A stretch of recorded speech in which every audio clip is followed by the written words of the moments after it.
Hey, what's up, everybody? Welcome back to another episode of The Strange Road. What's up? Yeah, this is episode 21, Bub. What do you think about that? Get out of here. We're Absolutely. at the legal age of YouTubing. All right. That's right, baby. That's what I'm right. talking about. What's up, everybody in the chat? How you guys doing? It's great, awesome to be with you guys again. Strange crew is loading up. People are already Hop on the fun bus. ready to go. Yeah. So we love it. I'm your host, appreciate it. Mikey. Of course, this is Bub, always riding shotgun. How you doing? And Stoner and Disbro back in master control, making everything look and sound awesome as always. You know what they're doing back there? What are they doing? TCOB. Taking care of business. That's right, buddy. You know? That is right. That's exactly what they're doing. And, thanks to everybody in the chat, everybody that's been listening. Absolutely. Always make sure you hit like on this video. We appreciate it. And if you like our show, share the show. Yeah, I don't think we've said that one before or kind of mentioned that, tweet it, retweet it if you can, stuff like that. We push it out there. Appreciate that too because it just helps our kind of reach and awareness level. Yep, absolutely. But guys, we have a phenomenal show tonight. I wish I had a seatbelt. I would buckle in. I've been keeping you in the dark because, Bub, every time you're really in the dark, you always have the best questions. And I like that. You're going to be surprised by the conversation and the direction. So I like that. On a high level, I'll kind of try to guide us. But really, I just want to hear what our guest, Adam Russell, Adam is an explorer, ecologist, educator, and he does regenerative land management. I'm interested. Utilizing Agnihotra, other type of techniques. But Agnihotra is this ancient Vedic ceremony practice using chanting. Obviously, I'm going to let Adam talk to us more about that. Yeah. But one of the when we met Adam, he was giving a presentation on Agnihotra. We had never heard of this, so we've kept in contact over the years. And so I want to bring in our guest now. Let's do it. Adam Russell. Adam, how the heck are you, man? What's up? Oh, man, I'm doing so good. Thanks so much for having me on here. It's super fun. Awesome. Absolutely. Absolutely. I'm so interested. Heck yeah, man. Yeah, so Adam, we met in 2018 at Tribalize. You were it was a time when we were getting ready to set up for an interview, and we were in the presentation room, and Adam was in there giving his presentation. Right. And I sat through the whole thing. I didn't watch a single presentation the entire time because we're working. Right. And we just had this perfect window where I got to watch one presentation. Little synchronicity. And it was Adam's on Agnihotra. And we immediately after he was done speaking, I walked right down there and introduced myself with Stoner. Do you remember what really triggered you first off? Was it just right off rip? I just had never heard of any of this stuff. Right. Myself, that's what gets me going because I love the concept of regenerative, living. I just saw a video again the other day that I just love the concept of if you live by a body of water that's moving fast enough, they have these arms with a water wheel on it, right? And as that water goes by, it's just the water's just moving the paddle, but there's your electricity. You know what I mean? You can do it at small scales. I'm not saying it's going to. I'm not saying it's going to power an entire city, but there are ways that you can lessen that impact in very quick fashion. Sometimes, Yeah. But Adam, first of all, I want to hear a little bit about you, where you come from, where you live, a little bit about yourself, and then we can kind of get into, how you found Agnihotra and regenerative land management and bringing land back to life. I like the sound of that. Oh, wow. When I saw the name of your podcast, I just laughed out loud because that's exactly what it's been. That's great. That's great. You can identify. Absolutely. I was like, it has been a strange road to find this path. And I feel like, it's always that question of if you look where someone's at the end of the road, you're like, that's a really strange place to be. What's going on there? But if you follow step by step, you're like, oh, that makes sense. Yeah. If that series of events that happened to me too, I'd probably be in that same place. Right. So I spent tons of time outside as a kid, tons of time just wandering through the woods. And so always interested in ecology. And as soon as I got into ecology in university, the thing that I loved about it was the first time that I'd heard people talk about it's not about the thing, it's about the relationship, the invisible relationship between the two things. Mm-hmm. And in any ecology, it's not about the two things, it's about the 10 or the 20 or the 40 relationships that you can't see in between the things. Mm-hmm. And so from early on, I was just super curious about all the stuff we can't see and how important those relationships are. And so that was kind of the guiding kind of modus operandi of everything that I looked into. It was kind of follow what feels good. Yeah. That whole cheesy follow your heart thing. And so right. It's not cheesy, it's just a cliche because it's real. True. Right. 100%. Yeah. So after school, it was very much this feeling of everyone asked, what are you going to do with an ecology degree? Well, and I started looking around, and pretty much in order to get a master's degree, I was basically going to be studying some ecological system somewhere on planet Earth in decline somehow. Right.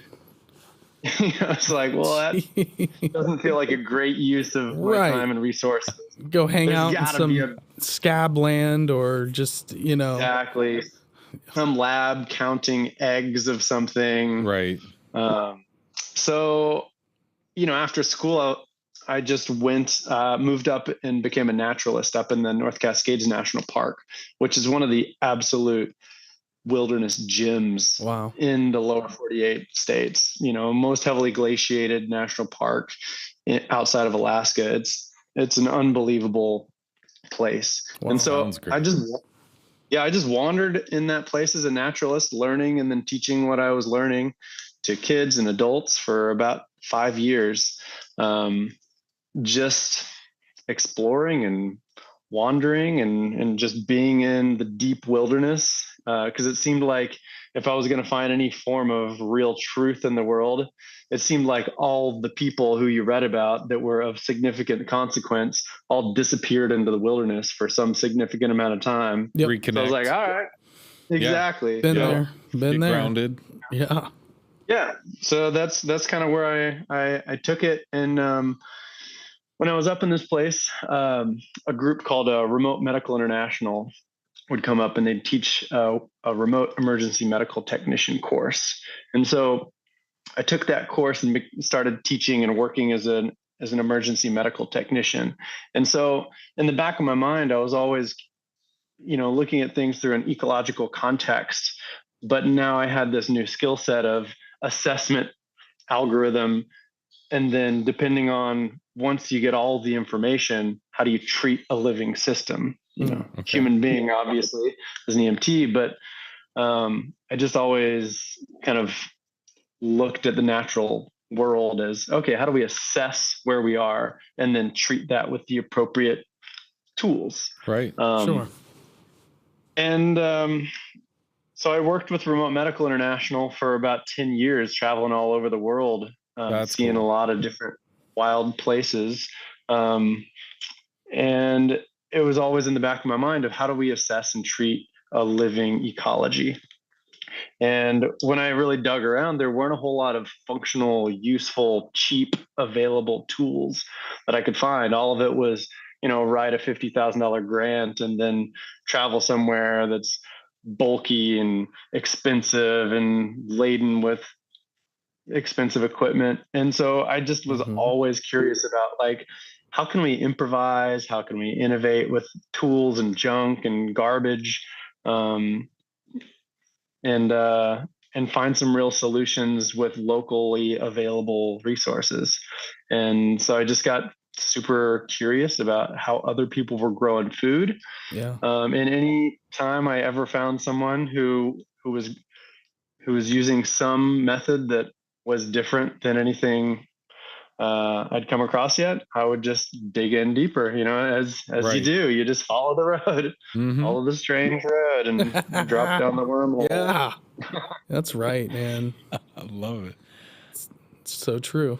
I mean, so when you started going that route and kind of what I always call it is like I'm like a pickpocket of characteristics of people I admire, or traits or qualities, I like what that person does. I admire that. I want to do that, right? Like, yep.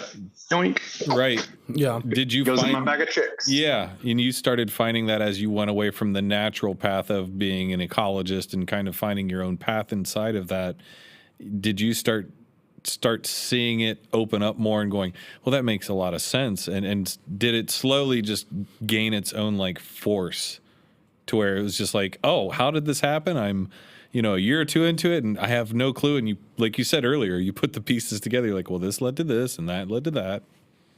Yeah. Yeah, absolutely. And I one thought drove me for a long time. It was like, if you know one strange piece of information, you're just kind of a kooky character. But if you know 40 strange pieces of information and weave them together cohesively, then you're an innovator. You're an entrepreneur.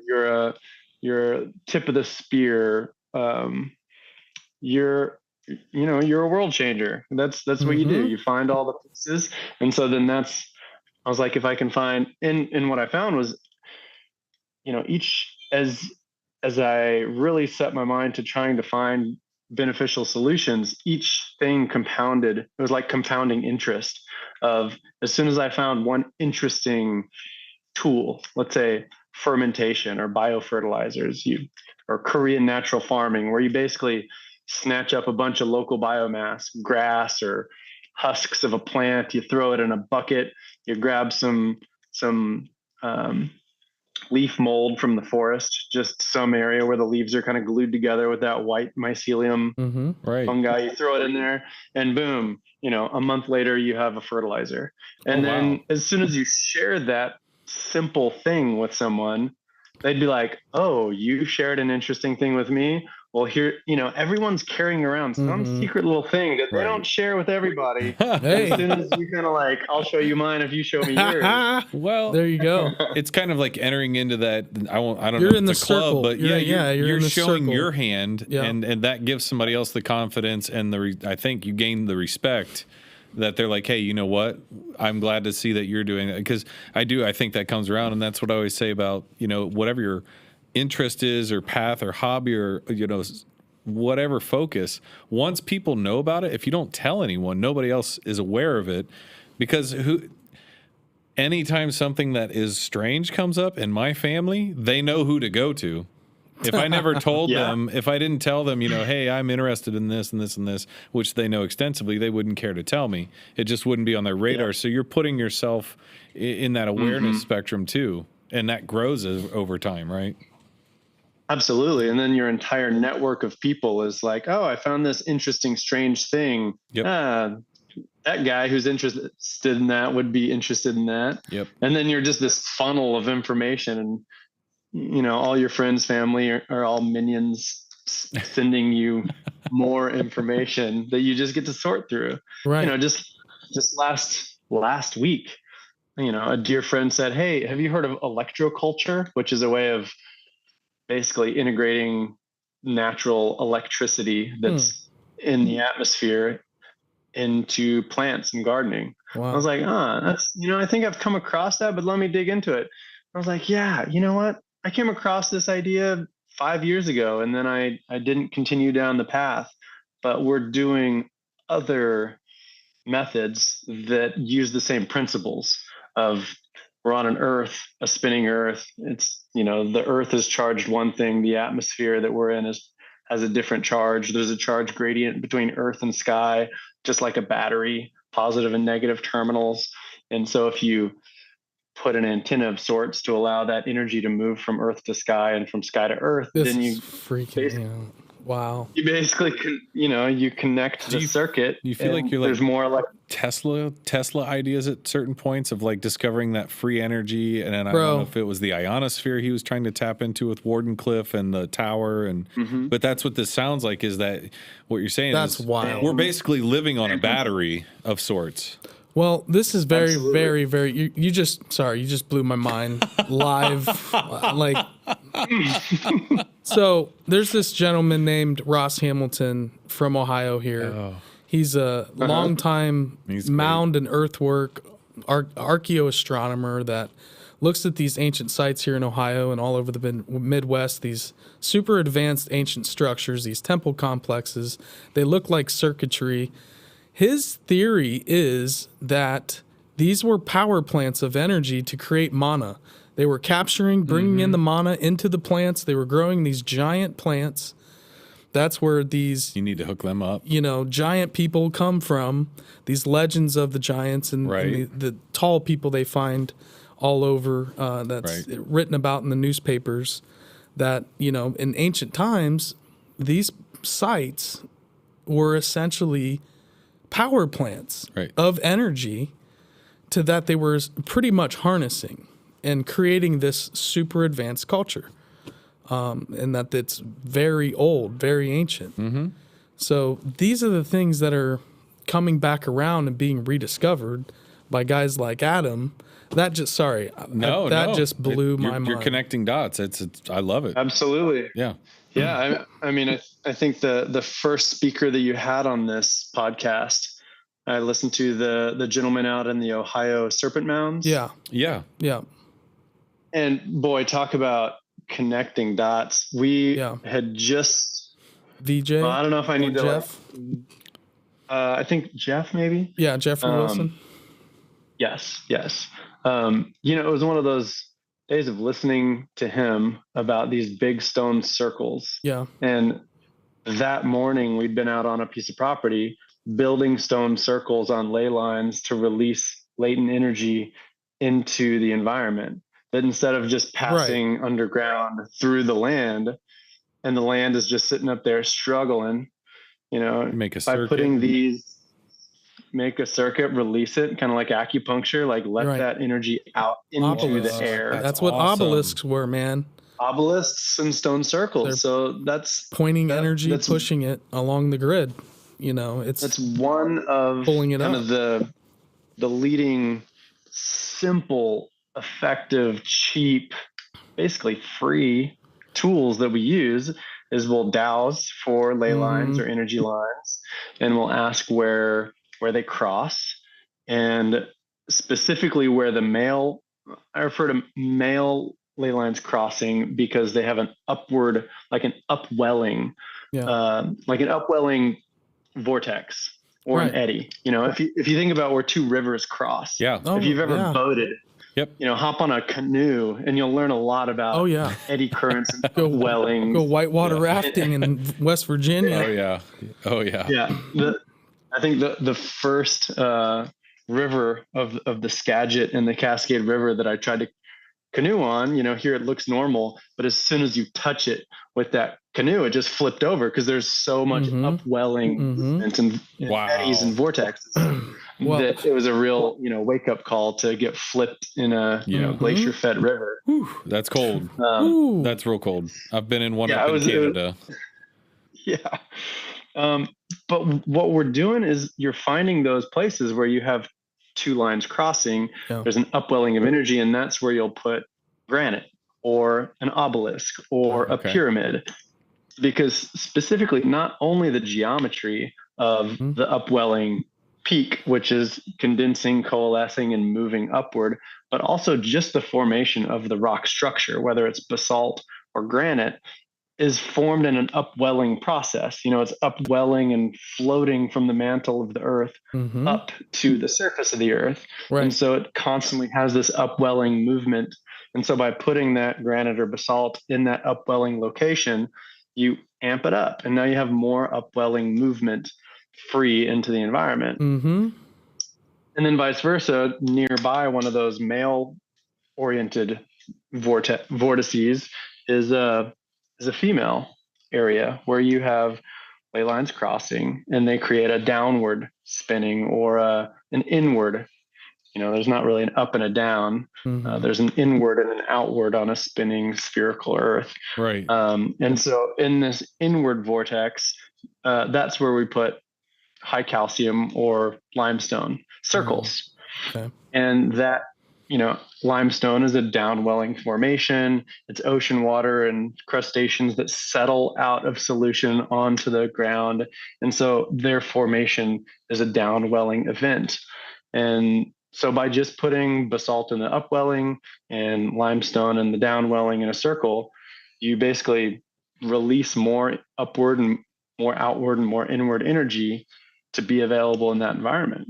And that's just walking around with dowsing rods and pushing some stones in places. Yeah. And then poof, there's more energy available in the environment. That's cool. Pretty wild. That's so cool.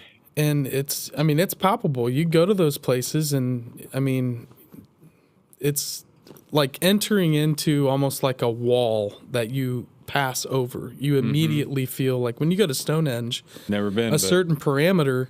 Once you hit, you can feel the energy, like electromagnetic change. Charge, right? But it's like walking through a wall.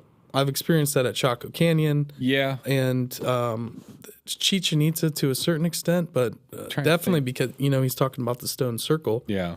I would say the only one I've had for certain was Angkor Wat. Yeah. That for sure was that was just like an energy grid all over that place. Right. But again, this is stuff that,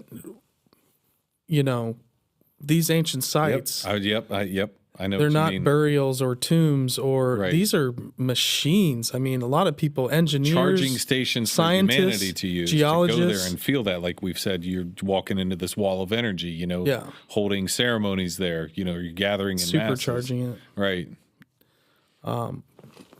Tying people together through that sense of community and feeling too, and feeling that energy from those areas and having those gatherings back in. But look at Teotihuacan in Mexico. It looks like a circuit board, Adam. Mm-hmm. If you look at that whole Pyramid of the Sun causeway, where the Pyramid of the Moon, straight up from that, it looks like a circuit board. Right. And that's what you have in Ohio, the Newark earthwork, as a whole, how they're all connected. Mm-hmm. It's really, really, it's not just, building shapes. It's not geometry. Yeah. They didn't just like do a real nice etch-a-sketch and they're like, "Oh, cool, let's make that 5-sided." And you're using structure, geometry, right? And solar alignments, lunar alignments. Yeah, right. Exactly. It only brings up. Have you put any of this in? How much of this have you put into practice?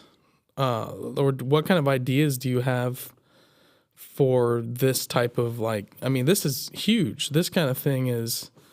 So all of this came from the more that I traveled, the more that I would go find some local farmer doing, whatever was sustainable green at the time.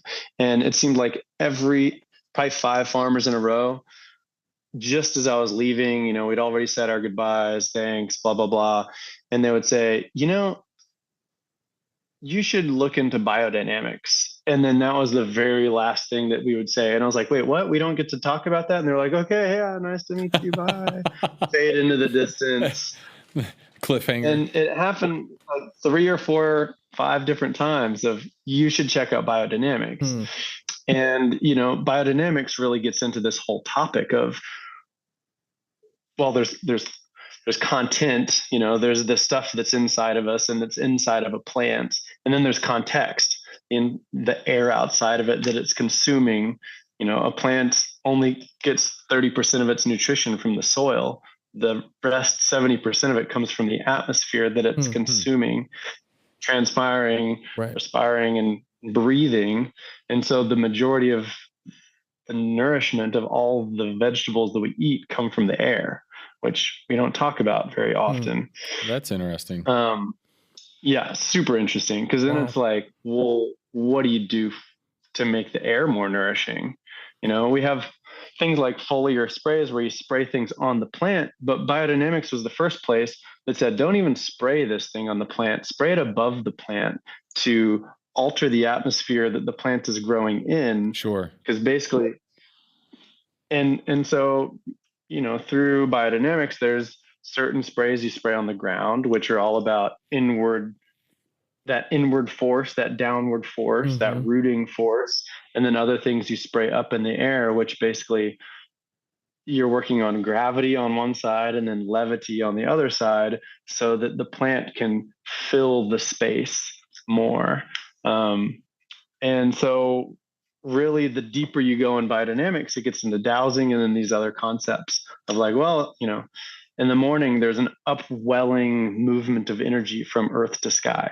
And in the evening, there's a downwelling movement. There's this pulsing, breathing that the earth is doing every day. Sure. And there's, the tides of sap are moving up in the plants and down into the soil every day, multiple times a day, just like the tides of the ocean are.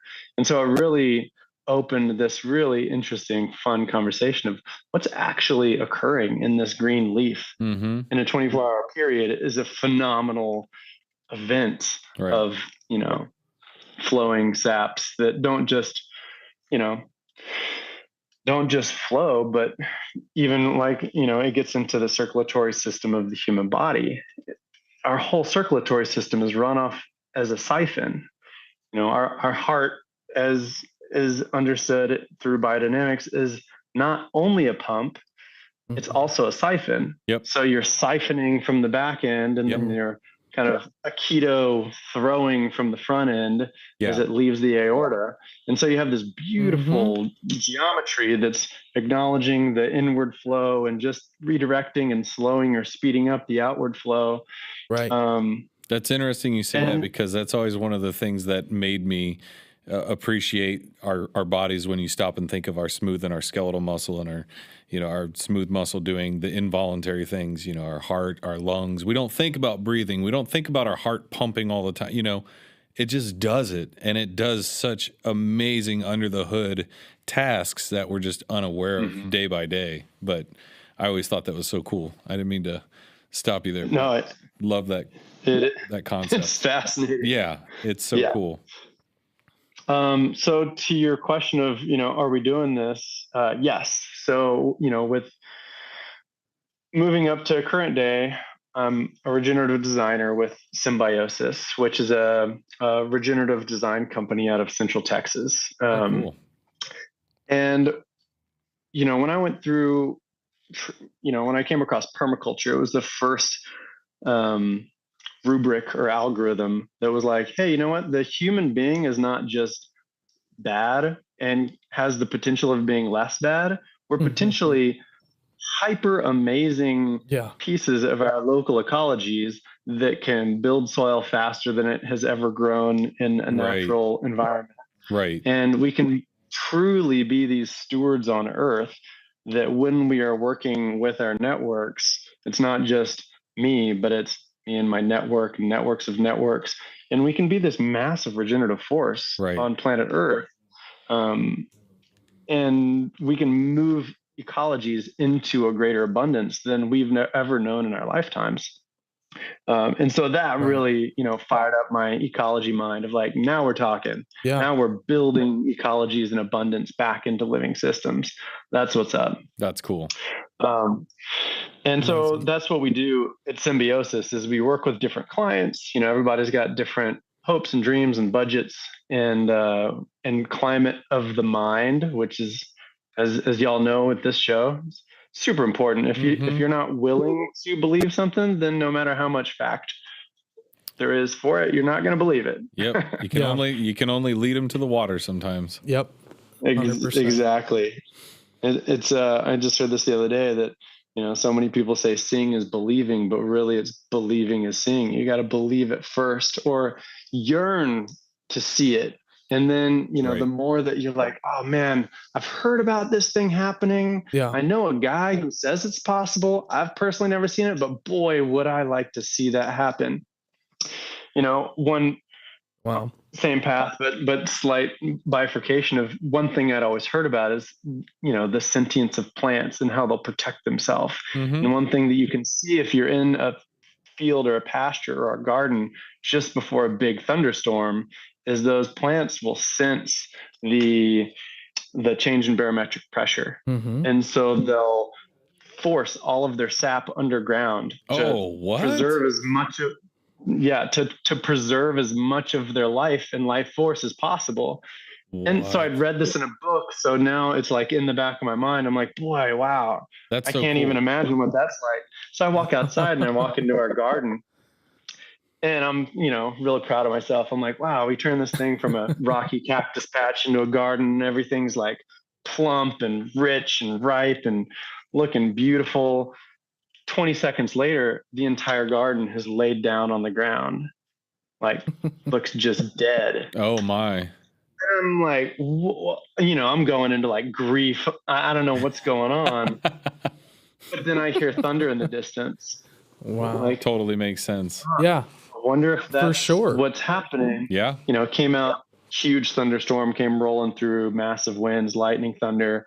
Next morning I come out, everything's just standing up tall and proud. Yeah. As can be. They're just battening down the hatches. Yeah, they're like, isn't that wild everybody too? on the ground. Isn't that wild too? When you start to see things in such an unusual way, and you go, how did I never notice this, or how did I miss this? And that's one of the things too about we've just lost such basic things. It seems like we would know if we paid attention as much to our planet as we do to our jobs or our careers or our interests or our digital devices. And it's really tough. It's harder now than ever, and I'm very guilty. Well, first of all, you have to be around plants to be able to have them everywhere in my house. Come across these type of ideas. Like they give you, I love to just sit out back on my porch and just look at my herbs that are in pots. Yes. I don't have a big yard for plants, but I have tons, and I grow tomatoes and I grow peppers and I grow, but my herbs, go out there and just hang out. Yeah, you talk. And it's like, a little snip here, prune it up, and it's just, and then you start to get these ideas of, if I did this, and they just come from where, right?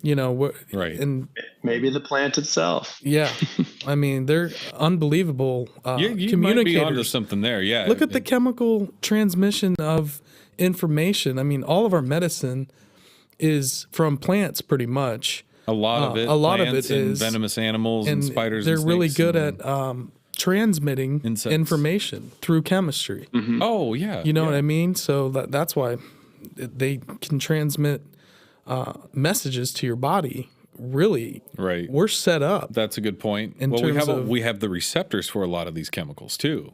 Mm-hmm. That's the other part. We have the receptors in our brain for cannabinoids, DMT, different medicines that are naturally occurring that, might help stop a seizure or, give you a natural anticoagulant, something like that.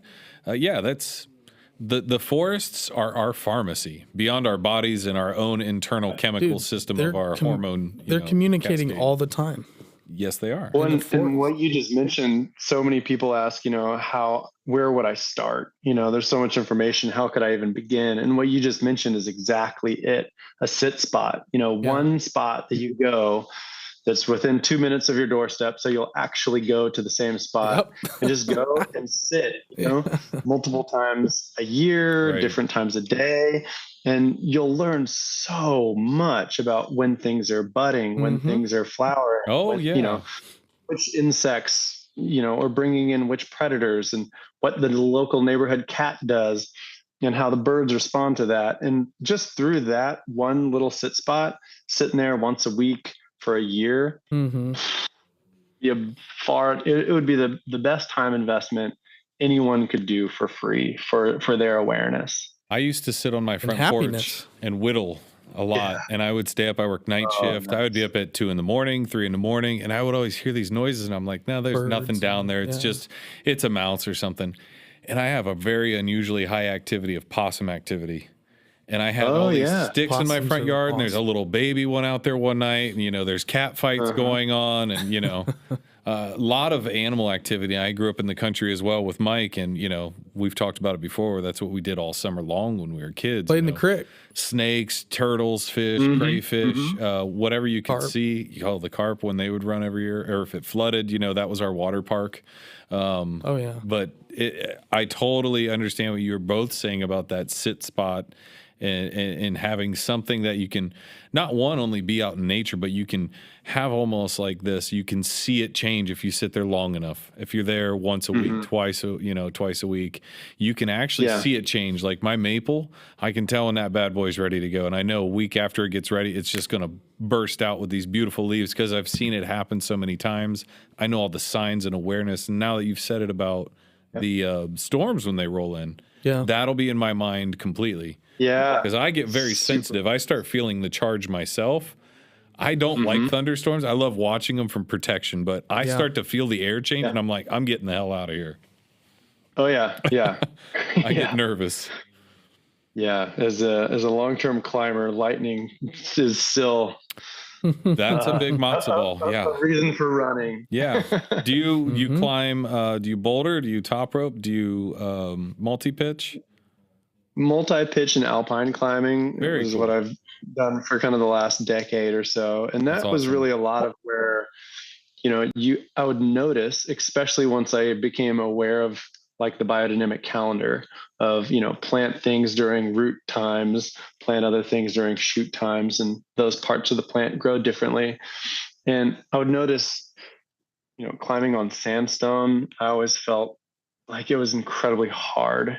Now I know that sandstone is a diamagnetic stone, which has more of that downward pulling energy. Okay. Whereas, climbing on basalt and granite has that paramagnetic effect where everything is kind of aligned and it grows and has more levity to it. So I think, and then, noticing that climbing during just before the full moon, oh man, it was just like you're just sailing, having a great time, free energy. The energy, you just feel unstoppably strong. But then climbing the same thing just before a new moon, it was like you were carrying a refrigerator on your back and you couldn't even keep up a conversation because everything just felt so heavy and so slow. Wow. I'm going to try to time that out this summer because we have an outdoor climbing wall that's free and open to the public and they have auto belays. And I used to climb pretty obsessively for like 4 to 5 years. But if they do a night climb like once a month, if they have one around a full moon, I'm going to go and give it a full go because I'm going to get back into it this summer. But sorry, you were saying. Yeah, no. Or pop out the Maria Thune biodynamic calendar and just kind of notice those days that you're just like sending and crushing. Nice. Is probably a shoot or a flower day or a fruit day. And those days where you're just struggling to do anything or in my experience are typically a root day.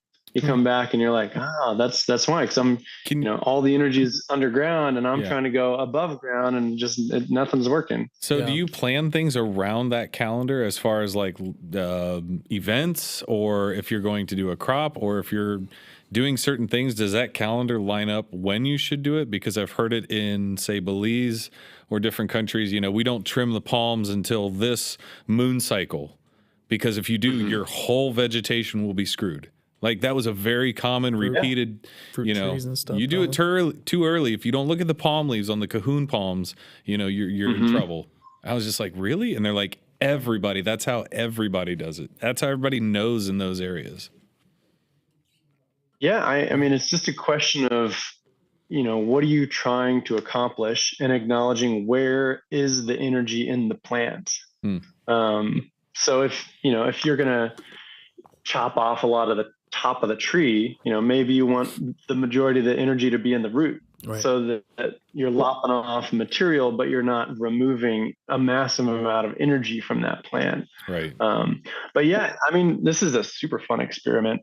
Just plant. I mean, this is where the whole calendar came from was basically taking the United States Naval astronomy chart, and if we happen to get hit with an EMP and there's no electronics and battleships, how are they going to get from port to port? They're going to look at the stars like we once did. So they have to know where planetary and celestial bodies are. And so they took that information, very factual. The cosmos is just this perfect Swiss clock. the fact that we can run it 20,000 years forward or 20,000 years back, and we know exactly where. Yeah, it's incredible. That's time traveling right there, almost. I mean, that's why ancient sites were when built they do to the stars and using geometry. When they do it with the alignment of like the pyramids and the Sphinx, or different solstices. Yeah, the Leo, the Sphinx is aligned with Leo, right? And when it was aligned with Leo was about 12,800 years ago, right? So the head of the Sphinx is a man. That's where probably Ramses or somebody carved. That's where it's tough. In like 2000 BC. You can't cheat the time on that. No. That it's kind of the smoking gun. Yeah. Well, and you were talking about some of the like toroidal energy systems and vortexes and some of those things. But it just reminded me of when we were in Sedona, we did an Earth Wisdom Jeep tour with this guy Kevin Flores. He was great. And he was he fun. Played 2 different flutes. He burned sage for us. Did this medicine whole wheel cards ceremony for us. Smudged us up there on top of this vortex, and taught us about like, hey, NASA's been studying this vortex energy. Yeah, they found this out in the '60s because they had all this instrumentation that they picked up on Sedona in particular of having this toroidal energy system. Right. So it's basically upheaval that's coming out through those ley lines. You can see the cracks in the rock where he's like, this is the ley line right here. It's actually a crack in the rock. And if you hold your fingers out, the energy comes from this. And he taught us how to, eventually you just start feeling this little, and once you connect with it, then it just lights you up. Anything growing there will be spiraled as it comes out of the ground. Physically, he showed us the juniper trees, which were branches spiraled out all the way from the base through each branch. Yeah, I thought it was kind of full of it until then, because he was like, and look, right? He goes, and look, it right there. You were definitely really skeptical. I was like, okay, Kevin, and I looked over, I was like, and then he showed us at the next spot, there was that big one. I'm from the Midwest. Well, yeah. You know what I mean? Even if you go hiking and you look at a juniper, you're not like, oh, it looks pretty spirally. It wouldn't make any sense to you. Yeah, you wouldn't know how to read the signs. But when he goes, look at this one, and it's perfectly normal. Pointed it right out, yeah. It's a traditional, straight, I mean, they're kind of crooked and they're gnarly looking, but they grow upright. They don't grow. But the branches don't grow in a perfect Fibonacci sequence. Right. And, it was cool. So, like, you know that it's there. This isn't some woo-woo thing. We've experienced. You were super skeptical. It's right in front of me, yeah. And believer. And it was an experience. Believer, yeah. To have that kind of guided. I think it also shows one of those things where people say, I can't see it, so I can't understand it. And to reinforce that notion would be Tom's story of, the fault line in front of his house, the derecho storm that kicked up with high enough winds that it lifted the energy from the fault line and threw it up onto the power lines. It overwhelmed the power lines and melted them. Yeah. The power company came out. He told them, hey, look, fellas, I live right there's a fault line in the middle of the street. They took out their survey map. Yep, you're right. Looked at the lines. They went, yeah, that's what happened. And I was like, wait, that can happen? Because that's a fault. You're living on a fault line, he told him. The guy from AEP. That whole we can't see it, so it's not real, or it can't be. That stops a lot of people. And like you said, sometimes believing is seeing. And so what you're saying with opening the energy and releasing that into the air and helping the plants consume that and then have bigger vegetation. What if back in the day of the giants, they were there's a lot of stories that they were the megalithic builders. Maybe they were able to control those giant stones, release of massive amounts of energy, sound technology. I mean, a Mel's episode, sound frequency, sound healing, all that stuff. We're just scratching the surface of all of those things. And a practice that has been doing this for, I don't know how many untold, thousands of years with Agnihotra. I'd like to dig in a little bit. Where did it start? Yeah. That's how we met was you just exploded our brains with Agnihotra had just like, how have I not heard about this? There's so many things like that. That's, why I love encountering it. Blew me away. The source that I found it in was a wonderful book called Secrets of the Soil by Peter Tompkins, same guy who wrote A Secret Life of Plants. Oh, okay. He has some real gems. And, so there's a ton on vortices and water vortexes and ley lines and pyramids and biodynamics and what it does. And then I get to this one chapter, so as I was going through that, I was just, if I'd read it, then I'd apply it and try it and see what it did. And then I got to that chapter on Agnihotra, which is called, I think, Purification by Fire.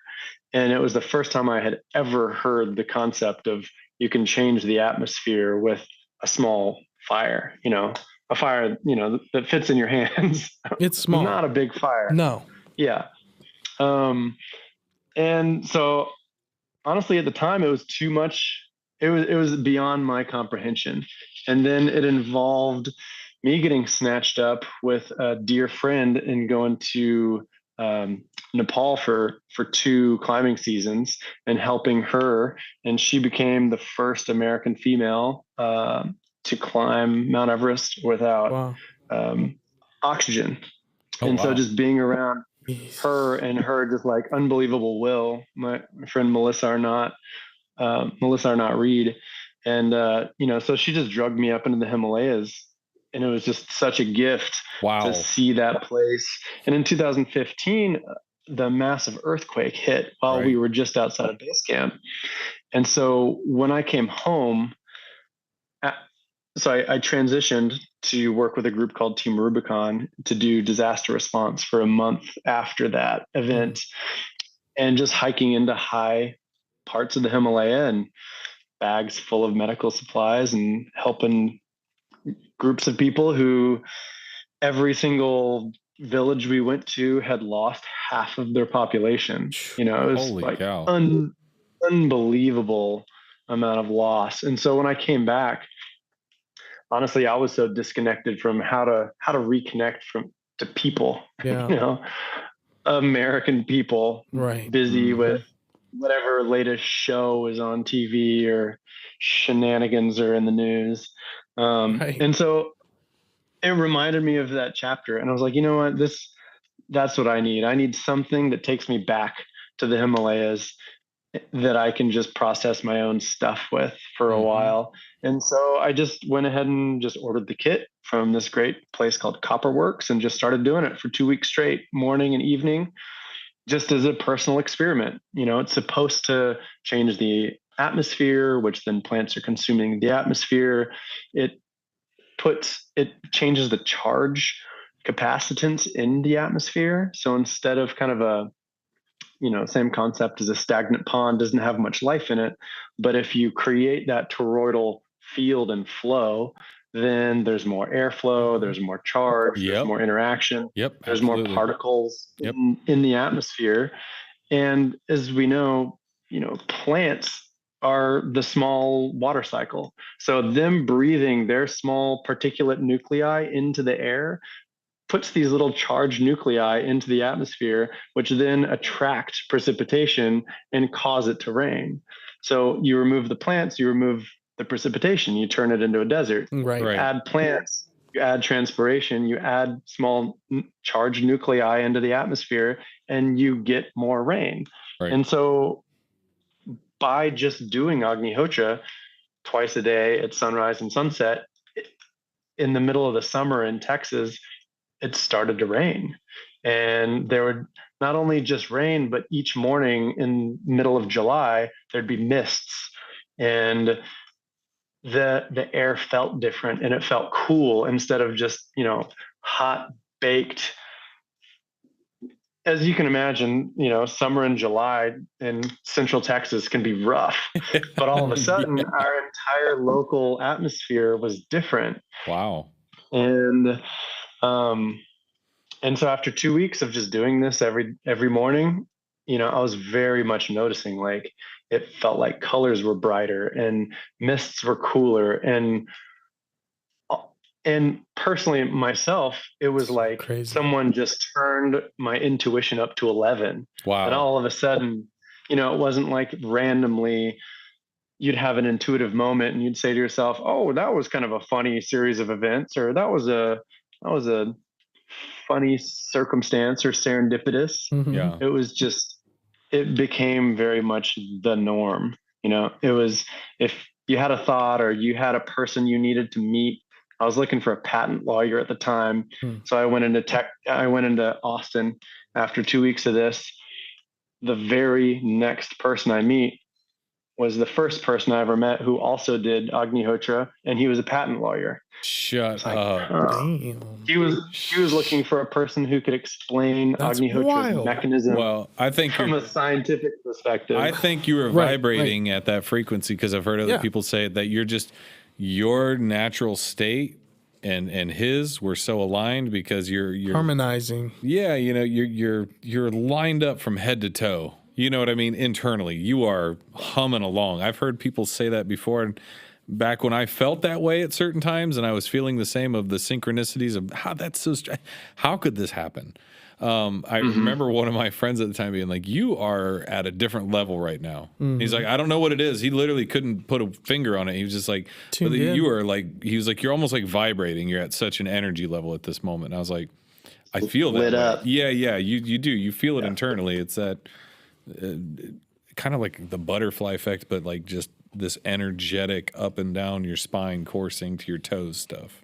Yeah, I love that. Well, and that's the huge piece of Agnihotra. It creates such an upwelling of energy. And so this is one of the reasons why historically they say if you're a woman who's menstruating, it wouldn't be a great time for you to participate in Agnihotra, because their body's in a downward flow of energy. Sure. Right? Makes sense. And so to sit in an Agnihotra environment could be uncomfortable. There could be more cramping, more discomfort, because you've just flipped and you're sitting in an environment where there's a massive upwelling of energy. Right.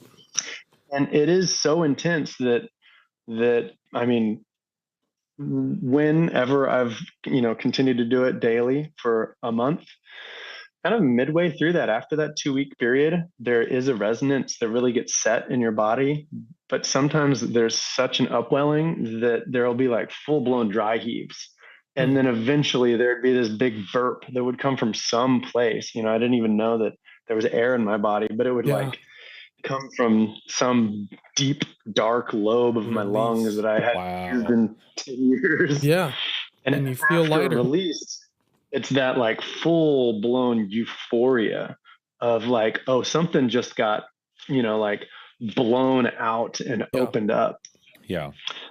So that's definitely a part of it. Like you feel it. And sometimes it's very uncomfortable. I've had 2 different friends that joined in for Agnihotra for a day. And as soon as we lit the fire and said the mantra, they got up and vomited. It's like, whoa. Wow. I mean, okay. When we filmed you doing it in 2018 up on the hill, we were rushing up the camera gear up this hill, and it was like a certain point where you're like, I got to get up here. Like, it's got to happen now. Like, we're getting so close. And we ran up this hill with all the gear. Adam had his Agnihotra kit, and we shot, the whole ceremony and and it was intense. Adam, explain a little bit the process of the ceremony, because there's this beat that happens with the upside down pyramid that's like this, like the fire sucks down into it, and it creates this like frequency or resonance. And I feel like that's what's going on with the pyramids and places like that are next to the river systems. It's creating this kind of, vibrational frequency almost, or like hypnagogic state of so sound. many things connected when I watched him do this. So kind of walk us through the ceremony. Yeah, that's what I was about to ask. Sure. So, and maybe this would be a good time to show that Agnihotra video, but basically you have a small copper pyramid and you're burning dried cow manure, which has basically it's just twigs and grass in nature that's been fermented through a cow's multi-system ruminant gut. Okay. And so it's already been chemically fermented and broken down to an extreme level. Right. And then you're taking that, drying it, soaking it in ghee, clarified butter, and then lighting it on fire. Okay. And so now you're thermally breaking it down to the most kind of primal nanoparticle that forest and grass can be broken down to. Okay. Coating it in oil. That pyramid is creating a very intense convective current. So it's pulling in air from the sides, it's superheating it in the center of the pyramid, and it's launching it upward. Basically like a prism or like a laser. If you look into optics, Google how lasers work by refracting and reflecting light and condensing it into a coherent beam of plasma. Right. And that's really what fire is. It's not just a fire in a pyramid. It's an alchemical process of transmuting matter into energy, into a coherent beam of energy. And they found the Agnihotra particles over 8 miles above the Earth. It's so small and it's so forceful and it's so hot that it's able to travel to the highest parts of our stratosphere. Wow. And so the beautiful thing to think about is now you have this laser beam emitting from this small copper pyramid that you're putting your intention and your voice, your sound into at the exact second of sunrise and sunset. So at the exact second that you're putting in rice and a sound mantra, a Sanskrit mantra, which, as we know, Sanskrit is an ancient language based on the geometry of sound and cymatics. And so that vibration is creating a dimpling effect. So the pyramid's creating a dimpling effect. The fire is dimpling and launching. The sound is dimpling and launching. And at the exact second that you're doing it, it's the exact second where the sun is so low on the horizon that the visual spectrum of light has split into that, Roy G. Biv, red, orange, yellow, green. And Agnihotra is working specifically in that green band of light. So it's like right as you're hitting that green band frequency, you're just ringing this subsonic gong, essentially, and resonating at that exact frequency that you're bathed in. And that kind of green band of light lasts for about 2 minutes as the sun rolls over and the earth turns, and then you're out of that band and the sun moves up higher in the horizon. But basically, right as you're bathed in the solar frequency biorhythm of Earth, you're sounding this small fire gong that resonates at that same frequency. And so now you're tuning yourself and your local atmosphere to that very beneficial frequency. And a lot is happening. Yeah, it's intense. A lot happening. Yeah. It's making me think of then the last... Yeah. Oh, go ahead. So the very last thing is, just think if there's a beam of energy moving up into the high atmosphere, basically piercing a hole through all these layers of clouds and denser layers of pollution. Once it punches that hole, anywhere where there's energy moving one way, there's energy moving a back current moving the other way. Sure. So you're literally drawing that higher cosmic energy that's high up in the atmosphere, blocked from us, down into the lower levels of this kind of ocean of air that we're at the bottom of. And these trees are sitting in kind of like a coral reef. They're breathing the air that's moving past them, just like coral is. Sure. And we're sitting at the bottom of the ocean of air. So we're pulling higher energy down into our fishbowl. Right. I mean, again, that's what makes me think of the earthworks here in Ohio. Like those are giant Agnihotra machines or something like that. Could be. You know what I mean? Like they are creating some flow of energy to push through to the ionosphere. And it's what's described of, Serpent Mound used to have this monolith in the center of the head, at the tip of the head. And you can go down and hike, and there's this big stone down there, and you can take a little ball peen hammer and hit the end of it, and it rings like a bell. That's cool. That's wow. And so, if you have a whole bunch of people, Adam has the pyramid, the copy. Actually, we do have the video queued up, Adam. So let's maybe we just show everybody what the kit looks like. Here we go. I'll show this kit that my computer's sitting on. So that's the inverted pyramid that the fire's sitting in. And it's just made of copper, right? And really look at that lower left corner. But that's from the copper. See that green? Right. Yeah. Look how it's pulsating. Let me watch kind of how it's pulsing. Yeah, that's the real thing that you feel. You don't always see that green pulsation, but you can really see that there's this... That's so cool. This oscillation, this pumping, pulsing of the environment that's occurring.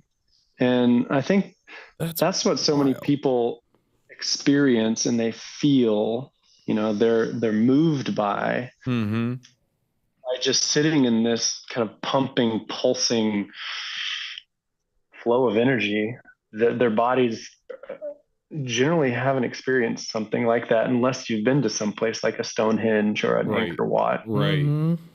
Right. Yeah, I could understand. But could you imagine? Adam talked about a bunch of you guys getting together and doing Agnihotra together at times, and like some of the effects that would have. Sure.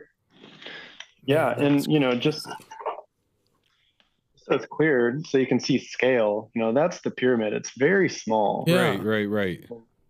There's your little pre-soaked little manure cakes. Yeah, absolutely. But yeah, I mean, if you've ever been to something like it's the more pyramids that you get together, the more people that you have speaking those words and resonating. I mean, there is an absolute palpable effect when you get two pyramids together that one does not do. And you get 12 or more pyramids together. That's wild. I mean, this is one of the things that's coming out of the research. There's a great Dr. Burke out of Poland who's been really at the forefront of the scientific mechanism of what's going on here.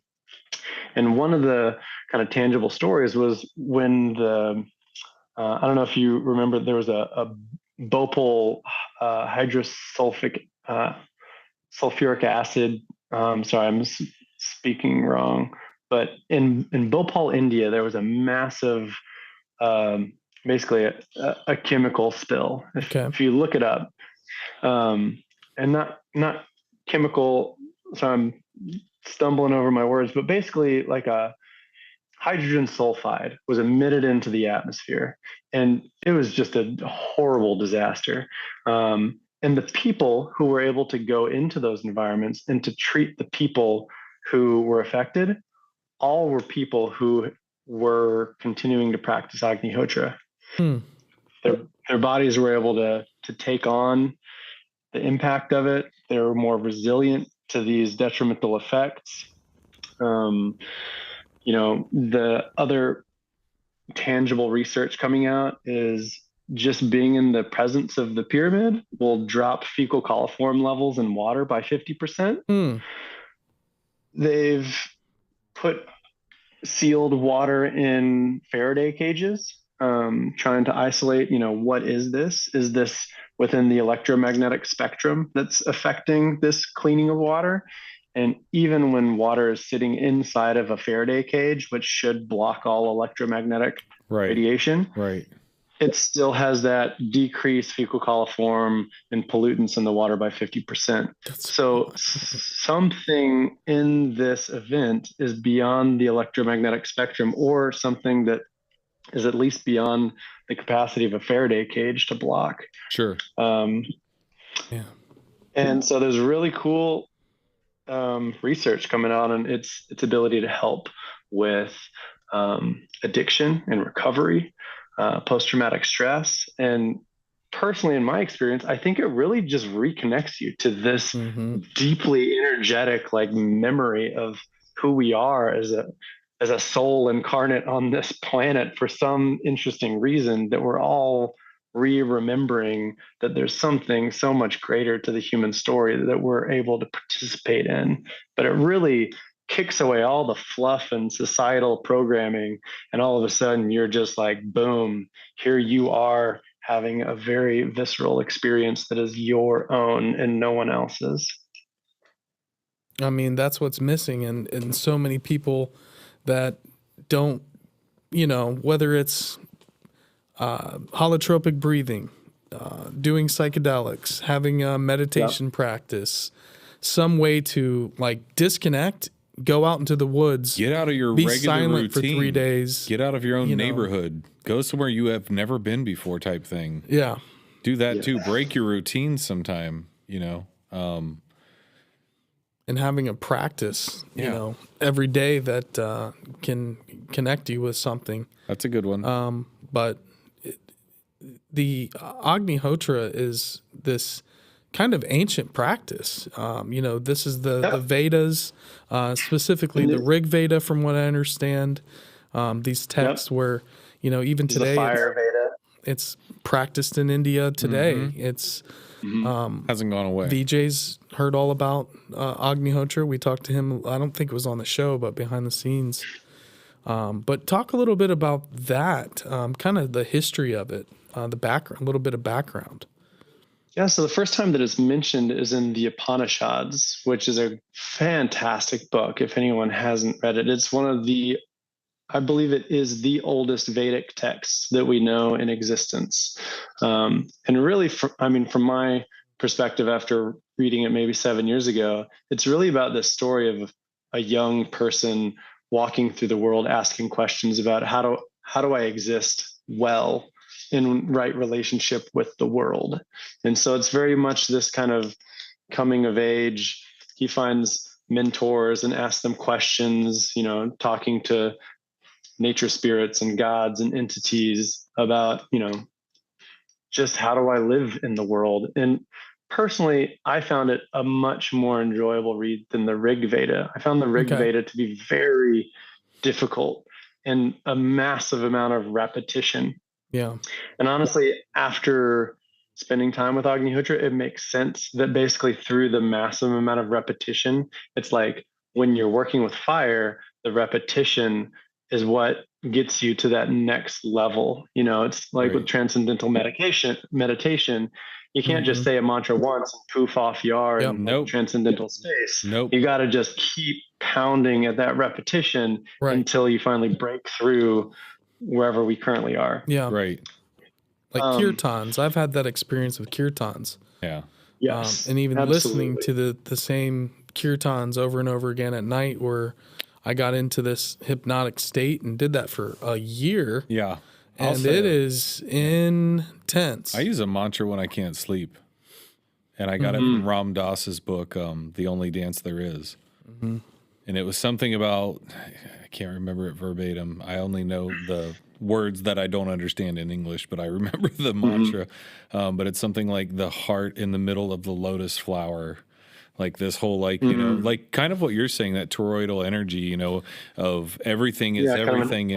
Yeah. Is it the chanting? Is it really just like an activator? Because the sound, the frequency paired with the fire, this energy, and then the chants are doing what? Can you repeat a chant for us? So so there are kind of three main chants that there's a whole massive library of yagnas, longer. Some of them last whole 24 hours, but the three that I'm familiar with and can recite are, the morning yagna is basically, it is sunrise, all of this is not mine, it is thine, giving gratitude for that spirit that is larger than us and that flows through us and around us. And it goes on the swaha is when you add the rice covered in ghee. So it's Suryaya swaha, Suryaya idam namama, Prajapataye swaha, Prajapataye idam namama. That's cool. And then you just let the fire do what it does until it goes out. That's cool. And I think that's what I loved about it, is someone who really didn't value sitting still and meditating at the time. It gave me basically a lovely timer. Yeah. You just get to sit there and watch a fire, which is very hypnotic in its own right. Oh yeah. But then, the real catch for me was, it said in the text that I found, it was, after 2 weeks of setting this biorhythm and resonance, you can start to do the longer, more complex mantras, and saying them for 108 times. And the only mantra that I knew of was in the little, Agnihotra app, where you just plug in where you are on Earth, and it tells you exactly what time sunrise and sunset are. And there are 3 mantras in there. And the other one is the Mahatmatrunya mantra. And it's at the time I did not know this. Well, I'll lead up to it. But basically, for 108 times, it goes something like, Aum Rayambakain Yajamahe Sunganim Pushtivardhanam Uvarukami Vavandanam Mrityor Mukshya Mamritat Swaha. And then do that 108 times. Oh, wow. And so the first time, it hit 2 weeks. I was like, hey, great. I did my little self-experiment. I did this for 2 weeks. I'll say this longer mantra because apparently I have permission, to do that now. So I did that. And afterwards, I didn't notice any great transcendental changes of any sort. Right. But then the next morning, I walk out to run into town. And for some intuitive reason, I was like, you know what? I think today is the day where I'm going to go ahead and re-up my first aid kit in my truck. So I just grabbed a bunch of supplies, threw them in my front seat. I'm not even going to organize them. I'm just going to grab this big bundle, a whole sack of first aid supplies and a whole box of gloves. And so as I'm driving into town for the first time ever in my entire life, I fully hear a voice behind me that just said, "You're a terrible driver. You should really pay attention." Whoa. And, so I was like, wow, well, that was pretty direct. Okay. I'm either losing my mind or I'll go ahead and I'll listen. Wow. Roll up the windows, hands at 10 and 2, turn off the radio. Probably 45 seconds later, here's a car that just wobbles over the midline. And in my brain, I'm thinking, I'm not a bad driver. I'm a good driver. I noticed that guy. And as I'm having this conversation, that guy had a heart attack or a stroke, and he just yanks his car directly into my lane. Holy cow. We're both going 70 miles an hour. And I miss him by like 6 inches. And he T-bones the person behind me. Wow. Or man. not T-bone, but head-on collision with the person behind me. Wow. And so I pull over, and here's all these first aid supplies. And so I pop out, and volunteer fire department and volunteer police start stopping, and everyone's like, anybody have first aid supplies? And I'm just over there like Santa Claus, like, gloves for you. What? Here's some bandages. What do you need? Yeah, man. That's too wild. Wow, that's really incredible. So then a week later, I finally looked at what does that, longer mantra mean, and it's known as the great death conquering mantra. Wow. And so that's where I was just like, you know what? There's so much in this world that I don't know anything about. But that's this significant. Agnihotra thing is something that stays in my life. Yeah, that's significant. Till the end. Jeez, man, I'm gonna have to look into. I need to get started. I've been saying forever. Reconnecting with Adam, maybe we'll make that happen. Yeah. But are you hearing worthwhile personal anybody experience in your headphones? I'm hearing some things in my headphones. I'm hearing nothing. Yeah? No. I'm hearing the guy's master control a little bit in my headphones. I think I just hear him because I can hear him through the wall. Oh, okay. I don't think it's in your headphones directly. Hey, look who's joining us in the chat. My buddy Max, my nephew. Yeah. What's up, Max? Welcome, Max. Nice. Adam, I'm getting a total refresher. Everything that you said in your presentation, when I saw you speak about this stuff, recharging really is just like, I'm right there with you again, man. Because again, I've had these feelings about ancient sites. So when I heard it, just making that connection and understanding like energy, the movement of energy is not woo woo. It's not some like, just because you can't see it, we can't see crystal electricity. totem, unless it's in a lightning bolt. You know what I mean? It has these connotations of you talk about this stuff, vortexes, but man, I mean, you have to experience it. Like, I'm a believer because I experienced it in multiple different situations. Right. But you'll never know until you're around something like this, and you got to be open. Tap into it. I think he said it too earlier. You got to be open to it. If you're totally closed down to the idea, again, like you can't be open to the point where you believe everything, right? And okay, everything is real, and no, that's not what I'm saying either. But if you're totally closed off and you're not even willing to try some of these experiences and kind of subject matters, you really can't come in with that mindset. You as a person have to be open minded to let it kind of happen.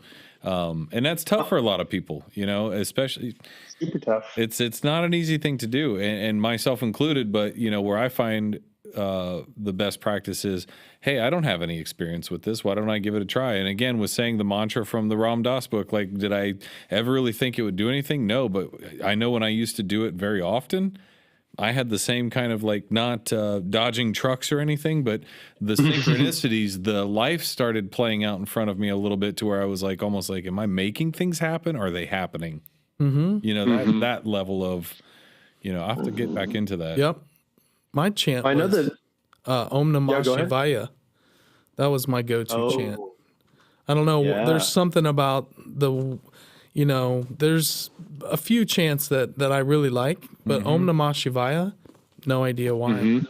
But when I sing along with that, oh, bro, it like I'll sing that and just chant. Where did you get that? My kids, when they were babies, I would. Do you remember? Kirtan, Sanskrit chanting on Spotify, like Ram Dass's buddy Krishna Das. Okay, he's the former lead singer of Blue Oyster Cult. Oh, who became a worldwide kirtan singer. Phenomenon, like singer.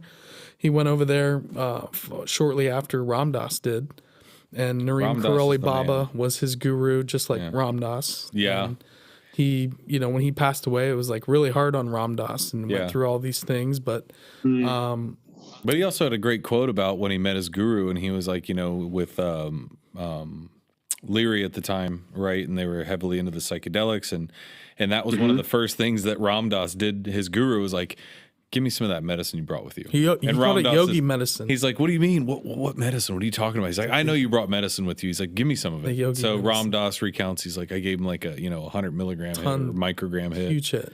And like, you know, an hour later or 2 hours later, his yogi comes back, give me another hit.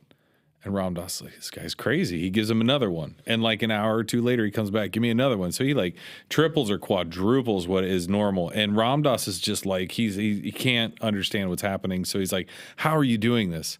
And the guy was like, this is how I am all the time. This is what my meditation does for me. This is the state I'm always in. Your medicine doesn't affect me because that's where my mindset is. He's already there. And Ram Dass said it was effectively of like, you know, when you get the message, you hang up the phone. And that was his relationship with psychedelics. He said, when I got the message, I hung up the receiver end and I went, you know, like George Harrison from the Beatles as well, you know, when they met the Maharishi, you know, some people that maybe either they have that inclination or they understand it or take enough time to practice it, because it didn't happen overnight. Again, it doesn't just, you do one mantra or one yagna and you're there. Yeah. It doesn't work that way. It's like a diet. You're not going to get there in one day of going, hey, I didn't eat carbs today. He did it consistently for 2 weeks, and then on the 2 weeks, it was like, oh, boy. Consistency pays off in all things. This is something. Time and patience and effort. Because, I mean, you got to meditate for a long months and months to really get anywhere with it. Right. Agnihotra, 2 weeks?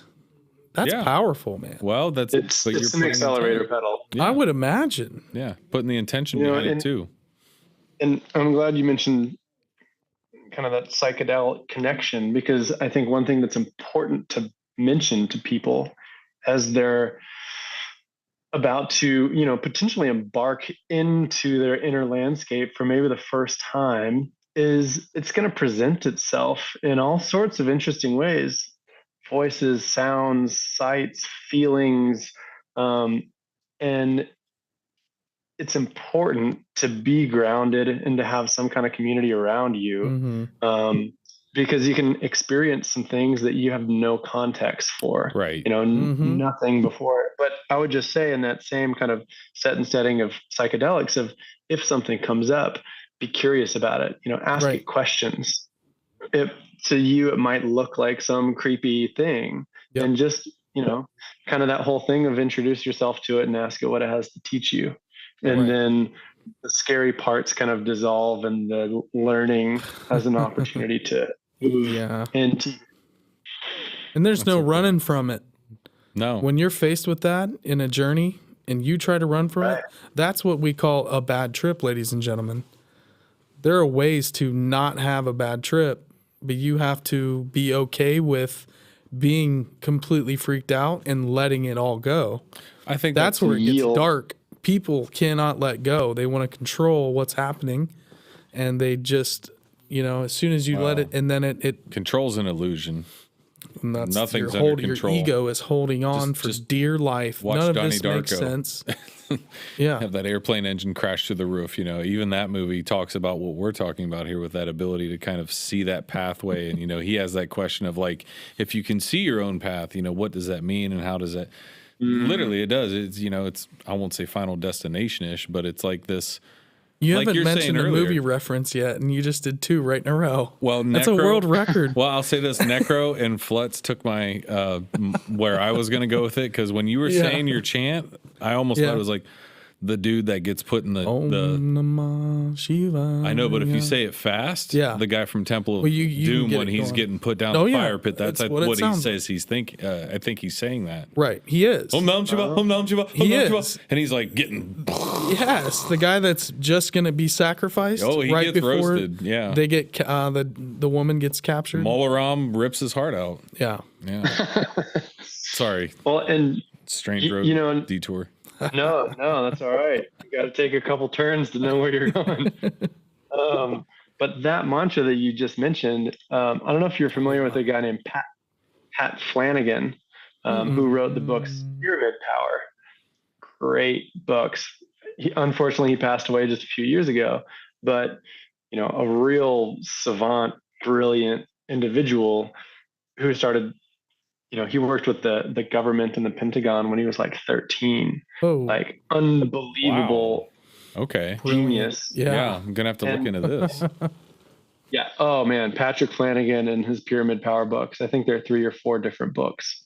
Okay. And the great thing about them is they're just wonderful, simple experiments. Like, hey, build a pyramid out of wood or cardboard or copper and sit under it. Put a banana in the pyramid, and the banana in the pyramid won't go bad, and the banana outside the pyramid will go bad. All kinds of little things that you can just experiment with and notice yourself. And no one's, forcing information down your throat. You're just like, that banana tasted different than that old, brown banana. Yeah. And it was just sitting there. But great resource. But he said that particular mantra that you mentioned, the Om Shivaya, was kind of one of the most powerful ones that he would kind of default to. Mm-hmm. That's cool. Wow. That guy was a wizard. I mean, the pyramid technology is we're just now rediscovering it.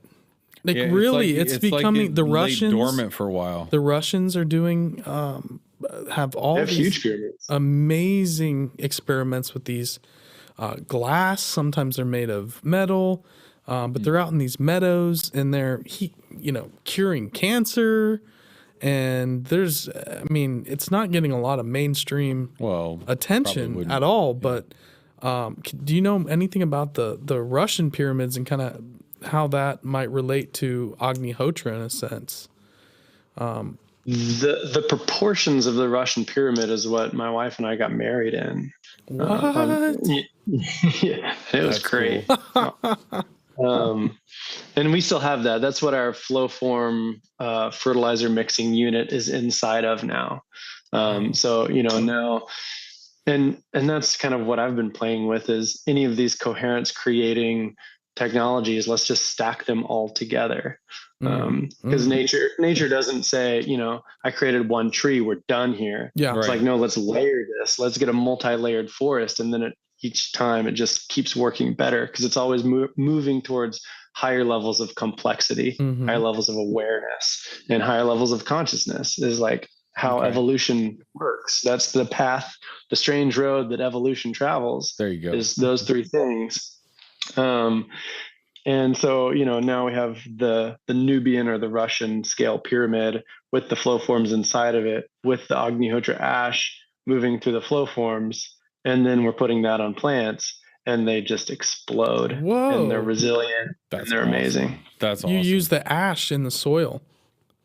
So that's really the useful part of Agnihotra. That makes sense. Is that the ash, you sieve out the burnt rice just in a sifter, and you keep the burnt cow manure because that's so broken down. Rice isn't as broken down. So you're really kind of getting this like nanoparticle ash that holds and has basically been programmed with the energy that was emitted during that fire. And so, there was an experiment. I've been looking for it and asking Dr. Burke if he can locate it again, where they took the irradiated rice from the Fukushima spill. Geiger counter confirmed this rice is radioactive, and mixed that rice with water and ash. And 72 hours later, there's zero radiation in that rice. And so, here's this incredibly simple thing, quiet, appropriate timing, combining sound, light, fire, earth, and it has the ability to potentially neutralize radiation, which comes from, our most complex science, atomic physics that humanity has conjured to this point, and is neutralized by this unbelievably ancient and simple practice, which I find to be amazing. Sometimes we got to look to not reinvent the wheel so much, right? Yeah. Use what we've got already, and why do we need to look past some of these things and poo-poo them and that has no foundation. And it's like, have you tried it? And I mean, you can test it scientifically, right? So you can do the scientific method on it too. So it's a repeatable result. I mean, how many ancient sites appear to be nuked? Literally, that too. Yeah, the vitrification, obliterated. Right. That goes to the whole. How many times have we climbed this stories ladder of Krishna? And having these technological weapons and which appears to be nuclear. If the first thing you're going to hit is something that reduces the radiation, take out the temples, take out the pyramids. Yeah, you always wondered why do some of these places like Gudong Padang, why does it look like it was just literally decimated. A bomb was dropped on top of it? I don't know. And that seems like a multi-level pyramid that's got a lot of, there's diorite, there's all these different kind of stones embedded into it, some giant power plant. We'll keep finding them too, because it's one special away from going, I've never heard of that place. You know what I mean? Like it'll keep happening and it'll keep happening. And at some point we'll have to go, okay, our history books are way off. Right. Adam, did you want to go through a couple of these photos? I hope I have them in the right order. If not, just let me know. But we have just the images that you sent, and then there are a few more videos that I actually want to show everybody. Cool. That Adam had sent over. But so this is kind of a beginning. So when I first started, I was coming from this medical mindset of just stop the bleeding. So we're on a hilltop that was just overgrazed, pure stone. Okay. And so we brought in bulldozers for about a month and a half and built water harvesting structures, berms and swales, ponds, to just basically tourniquet that landscape and slow and sink the water. So you can go to the next one. Copy that. And oh, wow. And then, look at that. What? Look at that. That's 4 months later. And this was at the end of a 5-year drought. I think one of the amazing things about this is when you have people questioning what you're doing, it typically means you're on the right path, at least in my experience. You hear an anecdote to that? Was the guy Kevin? Absolutely. In the medicine wheel cards, when I was like, I feel like this and this and this in life, and he's like, don't listen to those people. He's like, you're ahead of them. They're chasing you. That's why they're telling you not to do what you're doing right now, because they don't understand it. They don't get it. Like, I would say the exact same thing to you. Like, people are like, I don't get it. You get attacked when you're onto something, whether or not it's history or get it in science. 2 years. Yeah. And then 15 years later, it's like, oh my gosh, he was so ahead of the curve. Well, they almost ruined this guy's career for 20 years. Right. But those people that are ahead of the curve, everybody wants to pull them back because they make them feel academics uncomfortable. You make people feel uncomfortable because they're like, I didn't know that, or I didn't. You criticize. That's fine, but you got to attack it peacefully and kindly to not disenfranchise and alienate people away from what you're trying to do. And, when they start discrediting just educate. you're on to something. 100%. And I think the really fun piece about the earthworks piece and a lot of the methods, Agnihotra and pyramids is obviously from an ancient past. Yeah. Right. But everything else is once people finally start having the conversation, almost all the time they say, you know what, that's what my grandfather used to do.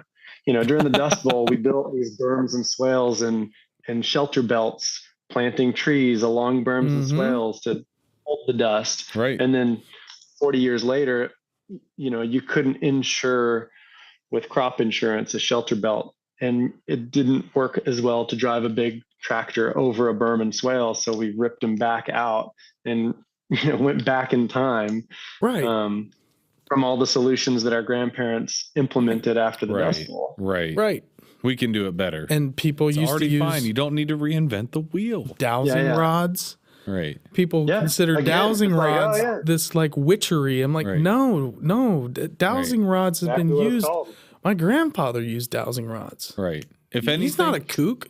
If anything, you don't need to reinvent the wheel. It's I think a Japanese type thing of they don't reinvent something, but they're always taking what they invented and trying to elevate that to its highest level. And I think that would be Agnihotra in a certain sense, right? Like Agnihotra lasted forever and is still here. Why?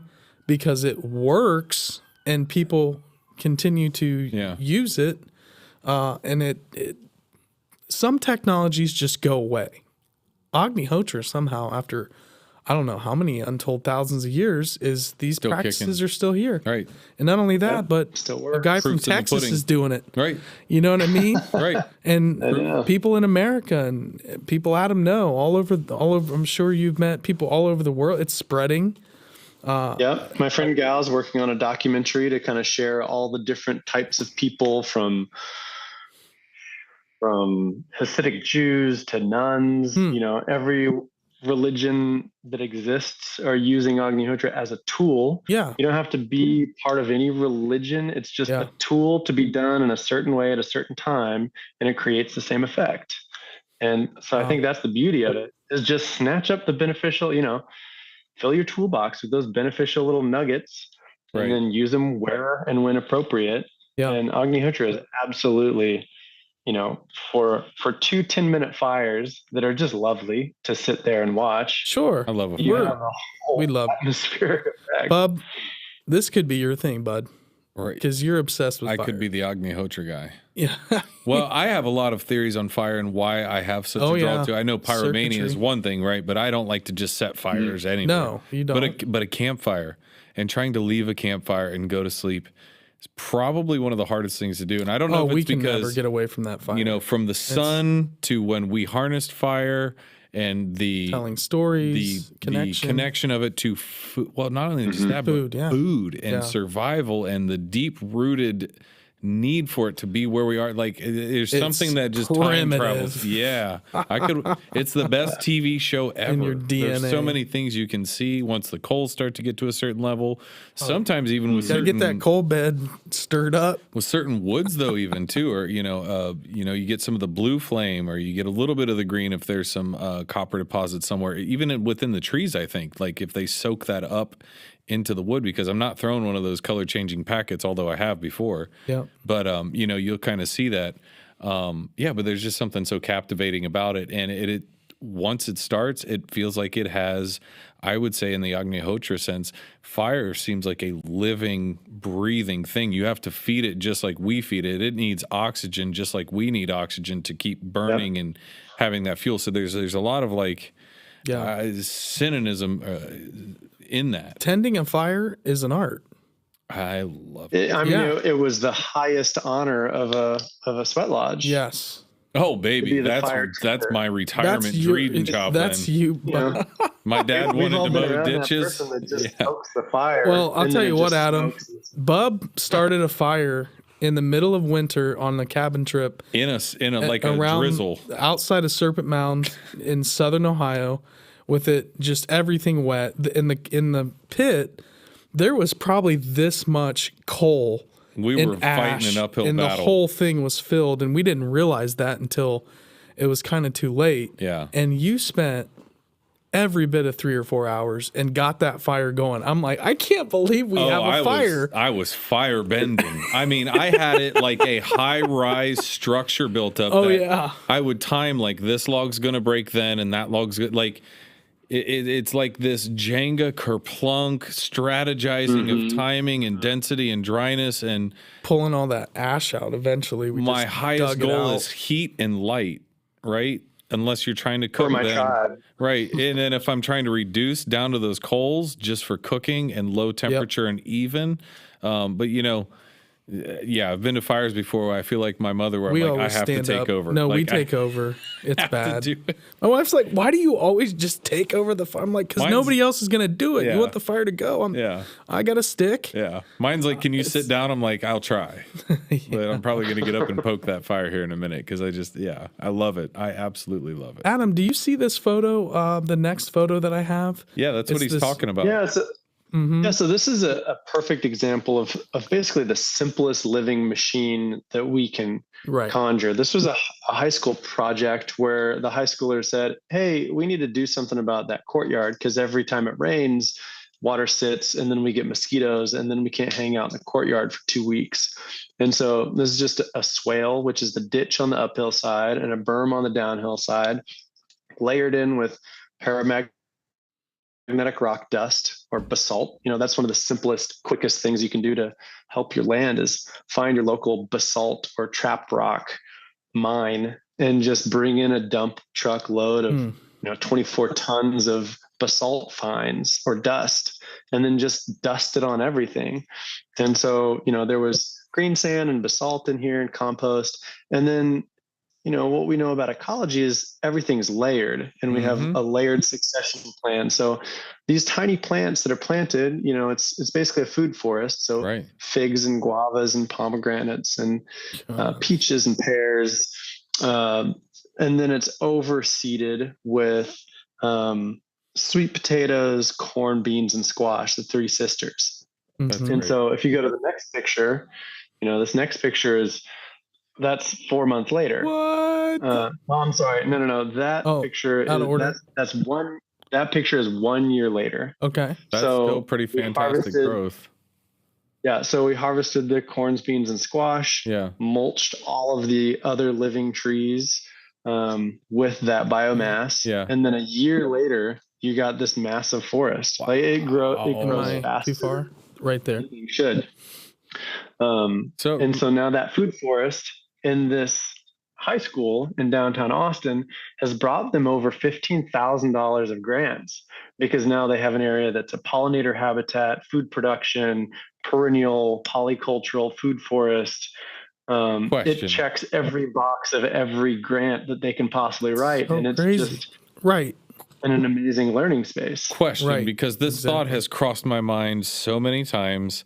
I'm in San Francisco. I'm in whatever city. I'm in Nowheresville. In this tiniest plot of land. Look how big that. What I'm saying is, was. you have all of this beautification and plant life brought in and foliage, but nothing that produces anything we can use or eat or derive any value from. It's very aesthetically pleasing, but why don't we have apple trees, peach trees, orange, where you can grow it? Why don't we have some of this that's naturally occurring? You get food. Well, that gentleman out of LA, I get it because it doesn't make any money, and that's the whole thing about it. That's right, and it makes a mess on the sidewalk. Yeah, but use that. Have a crew that comes around just like they prune the trees and collect. Yeah.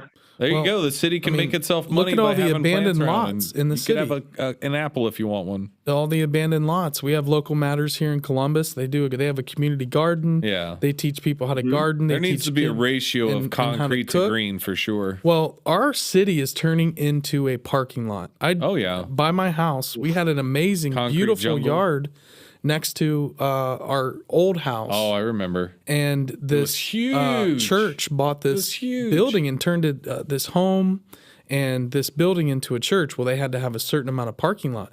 The city made them build this gigantic parking lot.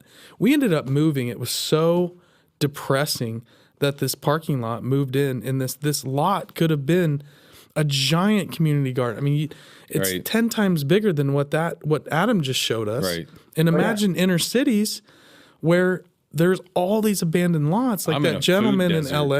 Yeah. There's no grocery stores. Yeah, I'm in a food desert. The gentleman in LA that does that work, where he creates community gardens in the Watts and neighborhoods in the inner city in Los Angeles, and teaches kids how to grow. And they just take these abandoned lots and they just take them over. And they regenerate the soil. You'll see enough people get there then, hopefully. I mean, I know it happens in Cincinnati. It's probably up in Cleveland. I'm sure they're, but down all over, here, I mean, there's so many spots that you could just turn. It'd be cool. You do start popping up community greenhouse spaces that are shared greenhouses for year-round, cultivation. Yeah, because the land is membership dead co-op. everywhere. You come in or you pay somebody to take care of your plot. It's a farmer's co-op greenhouse. Right. That'd be cool. Yeah, I think that's definitely the bottleneck, is just nurseries of locally adapted plants. Sure. If someone is saying, oh man, I have some money and I want to help this movement, that's the biggest bottleneck. Is there's so many people that can dig a ditch and build a hump and plant, but then the question is, where do I get these plants from? And are they going to break my budget just getting, a bunch of $100 fruit trees? And am I going to get fruit trees that are coming from a completely different state and that aren't adapted for my local climate? That's one thing that Symbiosis has done really well, is over trial and error over the last 7 years, find out which exact varieties of fruit trees, nut trees work well in this Central Texas climate. And so we pretty much have like a 33 variety tree food species that are kind of our go-to shotgun approach of, if someone wants a food forest, they get 33 trees, and that's one of every variety. And if they want more, then we kind of double and triple those varieties. I'll tell you what, that's a really interesting concept. Like, just thinking about having more land or space, or moving or getting a different area. And, if you had enough space and you're like, hey, I want you to come in and set up my food garden for me. What trees do I need planted? What kind of gardening do I need to do and set that up? Because I mean, growing up when I was a kid, we had a little cornfield in our backyard. My parents did. We had, my neighbors would grow peas and carrots and stuff, and we'd go down and help pick those and snap those and shuck them and everything. Dude, in Ohio, everything, used to. I mean, you know how many awesome fruit trees grow in Ohio and do really well? Pears, Ohio's plums, got great soil. Cherries. I mean, we had apple orchards. We have some of the best soil back home. The apples all of Ohio are incredible in Ohio. Yeah. Cherries, like my grandma used to grow. They had plum trees. Yeah. They would can sugar plums. Delicious. And the cherry trees were ridiculous. Yeah. And they always had bees, and they always had hummingbirds. Always had pollinators. There you go to that too. You had pollinators for it. We ship them across the country now on semi trucks, right, to go out and pollinate almond fields and what have you. It's crazy. Ship millions and millions and millions of bees. Giant. And a lot of them die in transit. And yeah, what was the documentary, when we stopped seeing bees, we're really screwed type deal, right? Like, that's one of those indicator species of, like, you don't see those, we're in trouble. And bats. Yeah. Yep. But definitely, the pollinators for sure, especially along that line. That's too wild. But I wanted to show that from just the simplicity of, I think that was a 60 foot long by 20 foot wide area. And they're just cranking out a revenue producing ecosystem that just happens to crap out food for free every year. Well, and that's like, think of the concept of selling water, ice, frozen water. Like, how can you make that same concept out of generating food? You would think there would have to be a limit at a certain point. I mean, apple orchards, other than having the trees and getting the apples, you can make cider, just sell the apple. You can do what you want with after that, but like taking care of a tree, trimming it and pruning it, but like, monocropping could be one of the ends of our civilization. Like, that's how serious. Well, monocropping palm oil. Our soils are dead. Well, there's a great image of like prairie grass that grows down like 6 or 7 feet. I don't even know the roots, right? And we're back to the Dust Bowl of how did that happen, and terraforming and cultivating how it destroyed that root system in these more arid climates that, you know, the smaller foliage is really doing a big job that we don't think of. And just seeing that cutaway slice and going, oh my God, look at the structure of all that. Look at the, you know, engineering behind what it's doing and why, what happened with the Dust Bowl because of just, you know, growing the same crops, not rotating your fields of beans and corn and whatever else they were growing at the time, you know. It's but we shouldn't repeat those mistakes too. Like you're saying, like, and you guys are homeostasis is the end goal. It's everything working together, right? I don't even know if I feel like homeostasis is like everything working Symbiosis. together in equilibrium. Yeah. And I think what we're going for is abundant regeneration that's getting deeper soils, richer soils, plants that are pulling up minerals from the deep soil and depositing them on the top. And so we have a regenerative cycle that's getting better, stronger, more nutrient dense every year. Wow. Instead of, you know, this is sustainable is like, well, it's the same as it was last year. You know, we want it to be regenerative where it's getting better and better each year. And we're setting up that, you know, 7th generation in the future for this, like, man, our great grandparents, those folks were great. They really flipped the script on that monocrop, monoculture, genocide thing that we were going at, you know, trying to kill everything except the one thing that we wanted. Right. And I think it really gets into a completely different relationship with the natural world. And I think what I see, especially clients, older clients who maybe are in the 60s, 70s, when we start to do this with their land, they'll get really emotional. It's like they're getting hit with this natural energy, whatever it is, whether it's the plant communication or what, but it's this upwelling of emotion in them of they've shifted their mindset of I need to kill all the things that I don't want to I'm shifting kind of from my head into my heart of how can I be of service and work with all the living forms that I can see or not see and be part of this system. And in that shift, when we become part of the system, it's like, I don't know, it's like your heart breaks open and all of a sudden the whole script that we're working with completely shifts to like, oh wait, I'm not doing this by myself. Like all these other living life forms are also wanting to help me as I'm wanting to help them. And now we're part of the system again. Yeah. And it's a beautiful thing. Like a big family you didn't know you had. Exactly. And everyone's rooting for you. Yeah, they do well. Awesome. You do well. Absolutely. You all, everything thrives. It regenerates. Symbiotic nature of, you know, the relationship between it. In this next photo, this looks just to me like a clay dirt field. It's like Napoleon yeah, so this was the beginning. This was just exactly so. I like the spiral, you know. Yeah, I see it. Yeah, so we started with the spiral and just said, you know, if we're going to do anything, let's first release the energy in the land that's stagnant, unused. So let's douse for a center point. And so this is just granite, just decomposed granite, put it in a Fibonacci spiral. Okay. And then in the center, that is a geometric shape called a chestahedron that I'd just been interested in for a long time. Chestahedron is the shape of the inside of the left ventricle of the human heart. Okay. And so it's the shape that allows for this constant siphoning and vortexing. And basically, as blood enters the left ventricle, it's being siphoned in and basically in a tornado of blood. And if you flip that thing upside down, that's how it's sat in your heart at 36 degrees.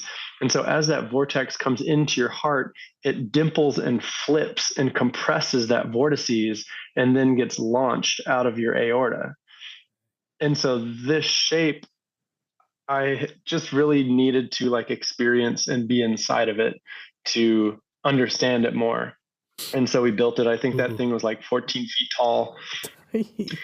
That's cool. And the cool thing about that is it really gets into, you know, where that shape exists. If you go back to the Platonic solids, is those kites that you see that are like elongated diamonds are basically a pentagon. If you fold two of those points of a pentagon and then take those three sides and fold them together like this, it's the collapsing and compressing of a pentagon, and then it's the opening up of a tetrahedron.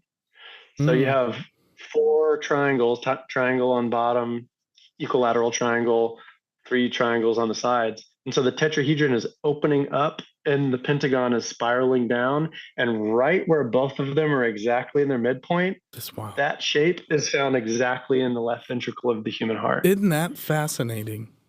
Wow, dude. Well, and the left ventricle is the workhorse. Yeah. That's incredible. I mean, so I've been interested in dodecahedrons and also the Merkaba. If you're, I mean, it's very close to the sacred geometry symbol or the geometric design of the Merkaba. If you Google Merkaba, I mean, that's essentially what he's talking about here.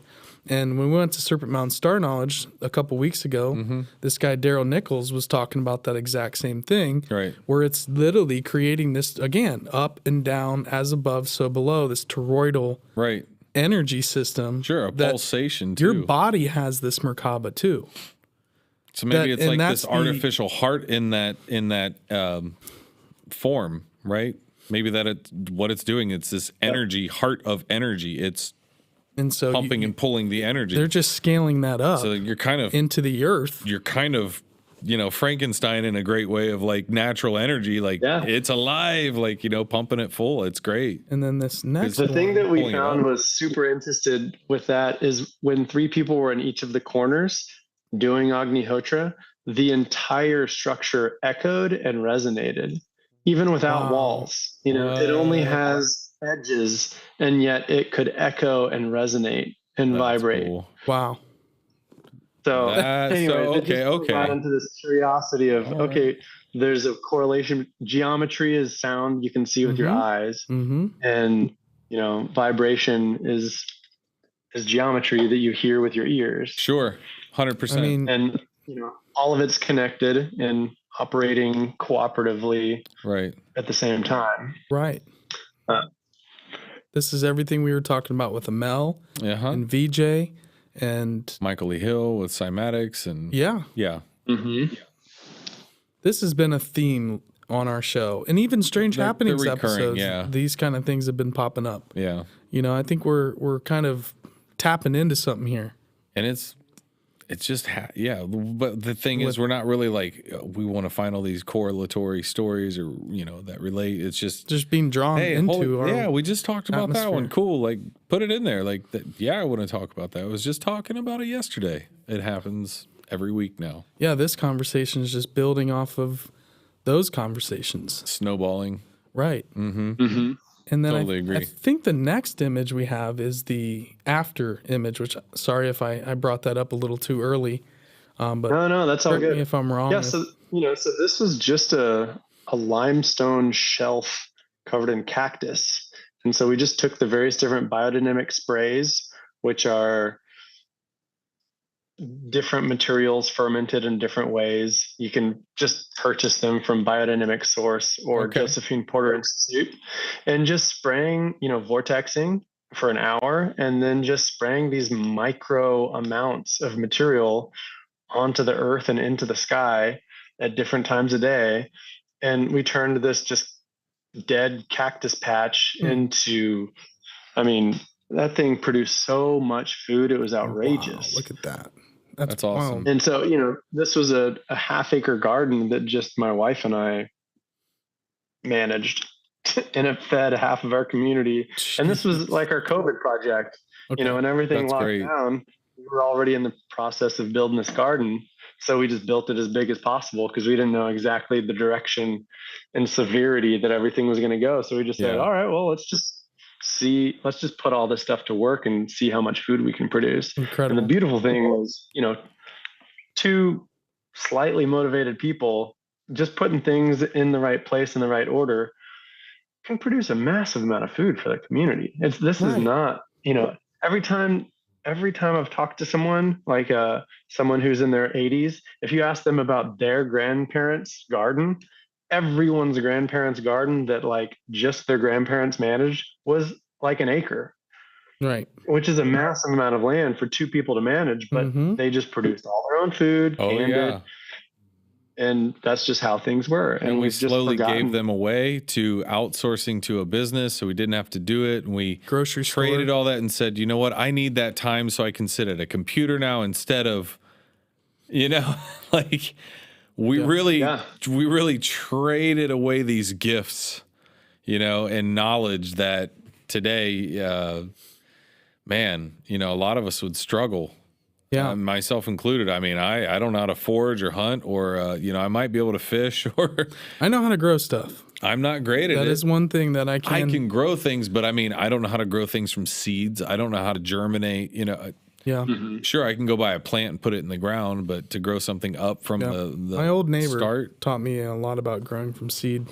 Learned a lot, and herbs, but I think to your point, it's like, this is why we're built to live in communities. Y'all are being this incredible storyteller function of the culture, and there's someone else out there like myself who just wants to tinker with earth and air and grow food. Right. You're absolutely right. Wow. I would agree 100% to that. And that, I hope that does, from being on here, that somebody goes, you know what? I am going to try that out. I'm going to start looking into that. I'm curious. I wanted to compost. I wanted to start easy with something small and just, again, you don't get all of those skills in one day. It takes time to build up that tool chest. Yeah.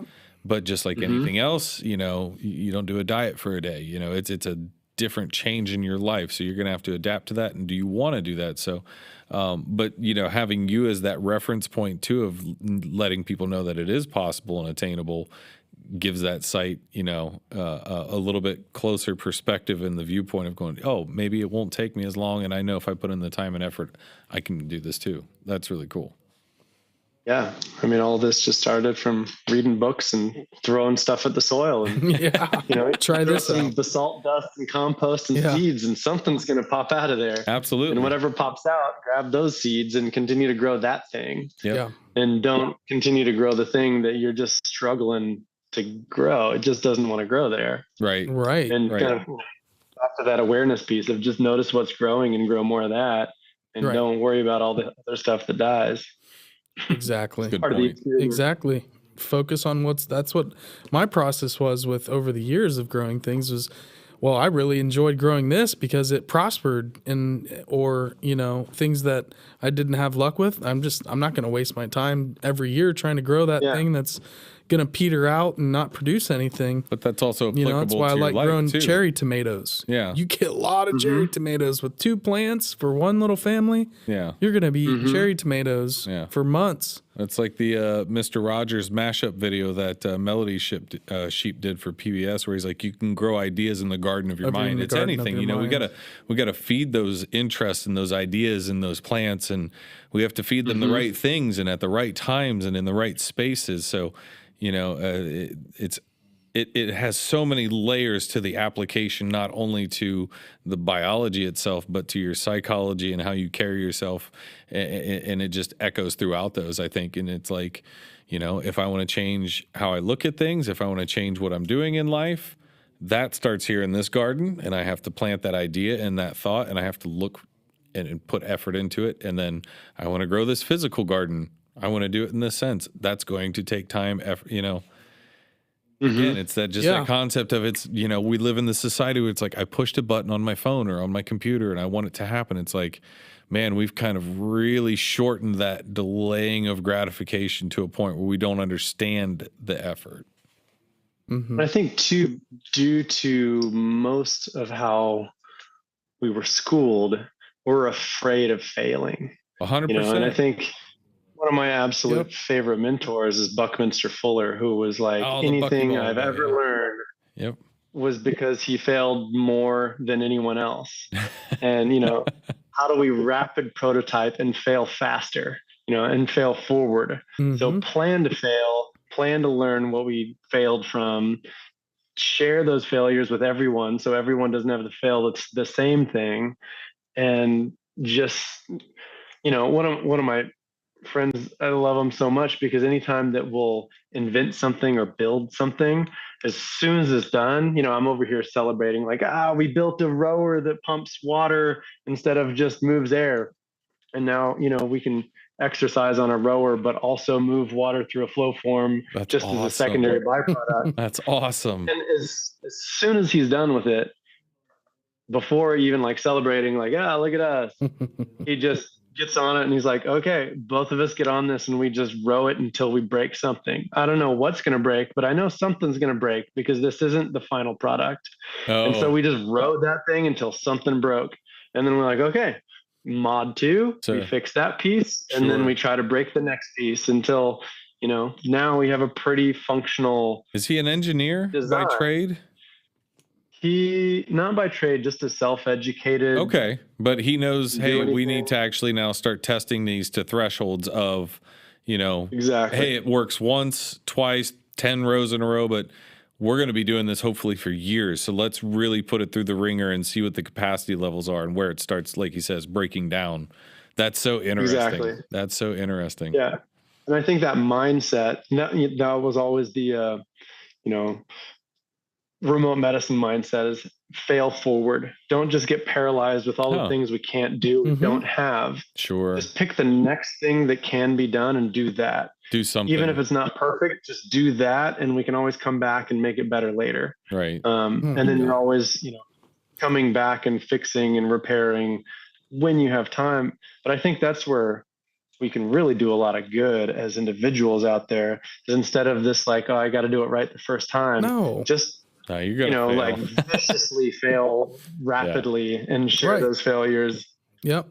It's so funny. Just continue to do it. That's the motto of this show, by the way, is God, we've failed. But think about in my whole life, I've been, if you look at it overall, I'm like a dramatic failure. Yeah. That's how I feel daily. And that's why I don't turn off. When people say, but you do all this, I'm like, I don't see it how you see it until you really stop me and give me a moment to pause like that. But the next second we walk away from each other, I'm going to get back to thinking I'm doing nothing and I need to get at it. Yeah. Like I like failing. I feel like your buddy learned so much. Has to break the device where it's like, okay, we did this. What are we going to do next? What's next? And that's this show. Like there's no satisfaction. It's that the classic like Iron Man archetype of like we're on mod 17, we're on mod 54. Yeah. Right. It's never done. We're just getting better and learning for the next mod, which is never done. Yeah. But what's really funny too, what you said is, you see somebody that's in my mind now, somebody that's like top of the game successful. The most successful people are also some of the biggest failures, right? We don't see it that way, though, and it's kind of that iceberg of like we just see the tip of the iceberg, but we don't see their failures. You just see when they break above the surface. But there could be a mountain, 10 times bigger of... But because when people fail, they like to pile up on... People don't want to fail because they don't want their peers, their community to pile up. That's kind of our culture. Is, somebody fails, like the media, for example, they love to build people up and take them down. Oh, sure. And that's kind of our culture of second chances, whether it's Tiger Woods or Michael Jordan or, these people that we look up to, but man, we'd love to just take them down. So people get... So it's worried about. I don't personally care as long as what you're other a people good person. You could be whoever as long as you're not a jerk. You might be able to hit the golf ball the best on the planet. That's good for you. It still doesn't give you any power over me in any way. Good for you. You're great. Like I'm not trying to deny this talent level, but that's wonderful. Like you're great at that. Like everybody can be great at something, and anybody that is great at something will only be great at it for a small time. Yep. You're only going to be on the top of whatever you're on the top of for a brief period of time in the game of things. So the real struggle lies in with being okay with not being at that, but always climbing that mountain. You may never get to that pinnacle, but what is your pinnacle? What's your pinnacle too? Change your game for yourself, right? What are your wins you want? And there's that proverb of if you want to go fast, go alone. And get good at that one thing. But if you want to go far, go together. You're going to be going slower. You're going to be, someone of a different physical ability, someone with a different mental ability. But together as that whole community, then you can really sustain that excellence and everyone gets richer. You got, I mean, for forever, I've been slowly working towards this idea of how do we pull in all walks of life, just like an ecosystem does, and build in, into something like a nursing home, a preschool also, because there's so many studies on nursing homes that have had preschools kind of integrated into them. The older people become younger because now they're right. They're active, their minds are active, they're excited, they're around this like silly kid energy.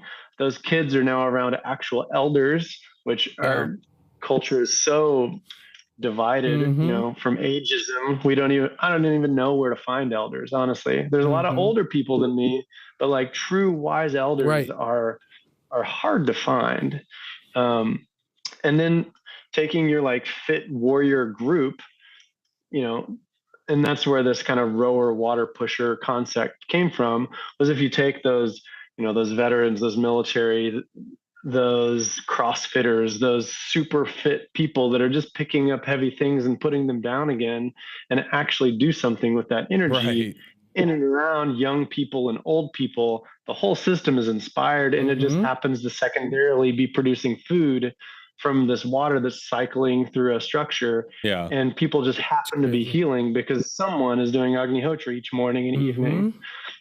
Well, and then no one has to go to a church. Yeah. There's just life occurring.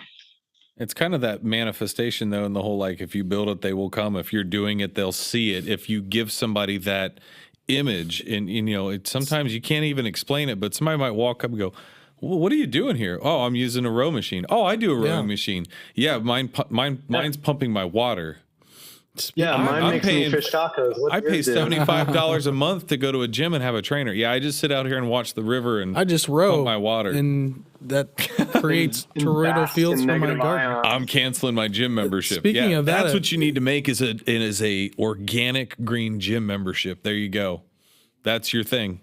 You could make an outdoor gym. I think he's got it. Breaking the rower enough times until we can get there. You can make an outdoor garden organic gym. And that, if you build it, then you just happen to cycle Agnihotra water, and people just happen to feel different in those spaces. Yeah. They don't have to know that there's a pyramid and a stone circle outside. They just walk in to do some exercise and get a free taco. Just put a giant pyramid over you like an acre. You don't have to tell them what's going on. You don't have to explain it to them. Come to the Agnihotra gym. Enter the pyramid. Get connected in. I am telling you right now. Without them even knowing it. Signing Slip up. it in right underneath their nose. Feels good, right? It's a fun thing to think about. It's so cool. So this photo here, let's get back to, I want to buzz through these images. Yeah. This is another pyramid that you built. That's that Russian pyramid or the Nubian pyramid with flow forms in the back. And then, that's more of that half-acre garden that we put in just in a limestone shelf. Okay. And an old cactus patch. And then just anything that we plant, we put in the pyramid for 24 hours before we plant it. Seeds, trees, anything grows better after being in a pyramid. Right. Yeah, I used to take my seeds and make crystal grids and put them in the middle. I put and all I would kinds grow of rocks so and stones much in my stuff. Yeah, 100. I put crystals all through in the house. Trips. Yeah. Quartz. And then this is a same property. Look at that. Same property. Just that's just our small little wife and my little garden. There was just a bare cactus patch. Looks pretty robust. Looks pretty. It was. We got tons of food out of it. So then this is an area. This is like a cesspool below a horse. Horse barn. We call that a lagoon in Ohio. We call that a lagoon, a manure lagoon. Yeah. So this was their problem. They just had this lagoon that nothing would swim in. The ducks wouldn't land on it. The dogs wouldn't swim in it. And so we put a set of those flow forms on a raft and just rafted it into the center and just turned it on and let it cycle through. And flow forms, those specific flow forms, you can go to the next couple images. Basically, it's just a basin that's modeled after the aortic valve of the human heart. They just took a cross section, and as blood moves through the body, it moves like it does in a river. There's some white water where it gets oxygenated. There's some valves that cause the blood to bump back and forth and basically become a laminar braided flow. And then there are vortexes where it compresses and condenses. So it's taking oxygen from our lungs and condensing it into smaller and smaller and smaller bubbles. So it stays in solution. So you can go to the next picture. Okay. So this is that lagoon starting to break up. And then this is that lagoon a month and a half later. Yep. A month and a half? Month and a half later, just Bro. Just cycling the water, oxygenating it, basically putting a heart and lungs back into that pond, and it heals itself. As Elaine Binyas, who created biomimicry, said, Paul Hawken, you heal a system by connecting more of itself to itself. And so by just oxygenating and structuring that water and dropping it back in to allow it to interact with itself more, now there's this beautiful clear pond with a 20-foot deep clear water column that you can see underwater and follow turtles and fish.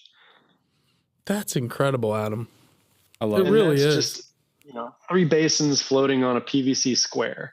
Yeah. Super simple, but just taking the lessons of nature and applying it to sick, unhealthy systems. That's so cool. I was watching an interview with a regenerative farmer, and he was sitting by after a really big rain. He had his property line with his neighbor and him, and both of their properties their fields were flowing into the same creek. And on the left side was his neighbor, and it was just this dirty, mucky river system. Next was the water flowing into the creek there. You could see a direct line, clear as can be.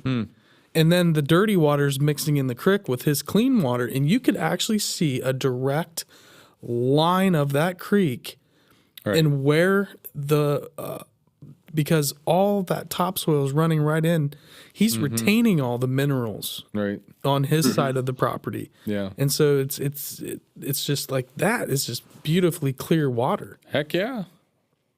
Well, I think that's where, this whole regenerative farm movement needs more kind of analysts, engineers, lawyers to basically calculate the ecosystem services that a regenerative farm is doing. What is the value of the clean, purified water that's pouring off of a regenerative farm as opposed to a monocrop monoculture farm that's dumping Roundup, glyphosate, and soil into a riverbed? The ecosystem services of a regenerative system are just off the charts.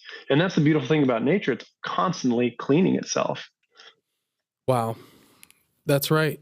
And if you provide the connections in the system and do a little bit of stewarding to the land like you guys are doing, you can create that closed feedback loop again. Right. This next photo it looks like you're doing Agnihotra on the land here. There's your pit. So then that's, just stacking that now that the water's clear, integrating whoever is working on that property, have them start doing Agnihotra. Now, above and beyond doing even things like foliar sprays on plants, now you can impact the entire atmosphere of an entire piece of land. Now an entire 20 acres or 100 acres, there's something called a resonant point where you kind of take Agnihotra one step further, and you have a set point in the center, but there's a pyramid buried underground, and there's a pyramid a meter above ground that are basically just resonating points. So you do a yagna, a mantra to tune all the pyramids to the same frequency. So when one resonates, all of them resonate. And so you have the central point, and then you put 4 pillars filled with soil on the northeast, southwest points of the land, which basically you just created a massive low frequency radio antenna. And whenever you're doing Agnihotra in the center of that massive antenna, it's resonating all of those pyramids. And there's a paper that I can find for it that basically I think it was Peru, they were having a massive banana blight where everyone's bananas were just getting crushed. Everything was dying.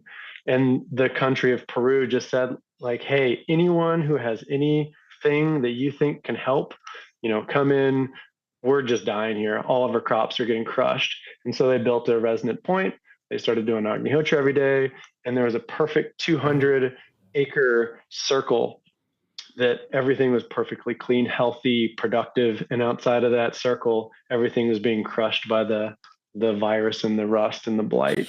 Wow. Isn't that something? I'm telling you, man, this stuff blows my mind. I'd get chills hearing Adam talk about this stuff because these are all things that like I've just had feelings about and have tried to like put it in a sense that I can sink my teeth into and wrap my head around. Sure. But this all makes sense of why they would create temples and these temple complexes the way they did. And they're arranging the geometry and it's aligned with the stars and people are singing and chanting. I mean, it's the community hospital, basically, in a way, too. Bring your sick and your old and heal them in that environment.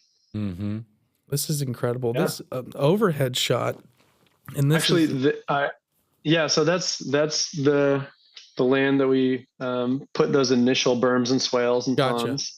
And so for the same thing, when we first started, it was whenever it would rain, there would just be, dark mud flash flooding off of the property a foot deep.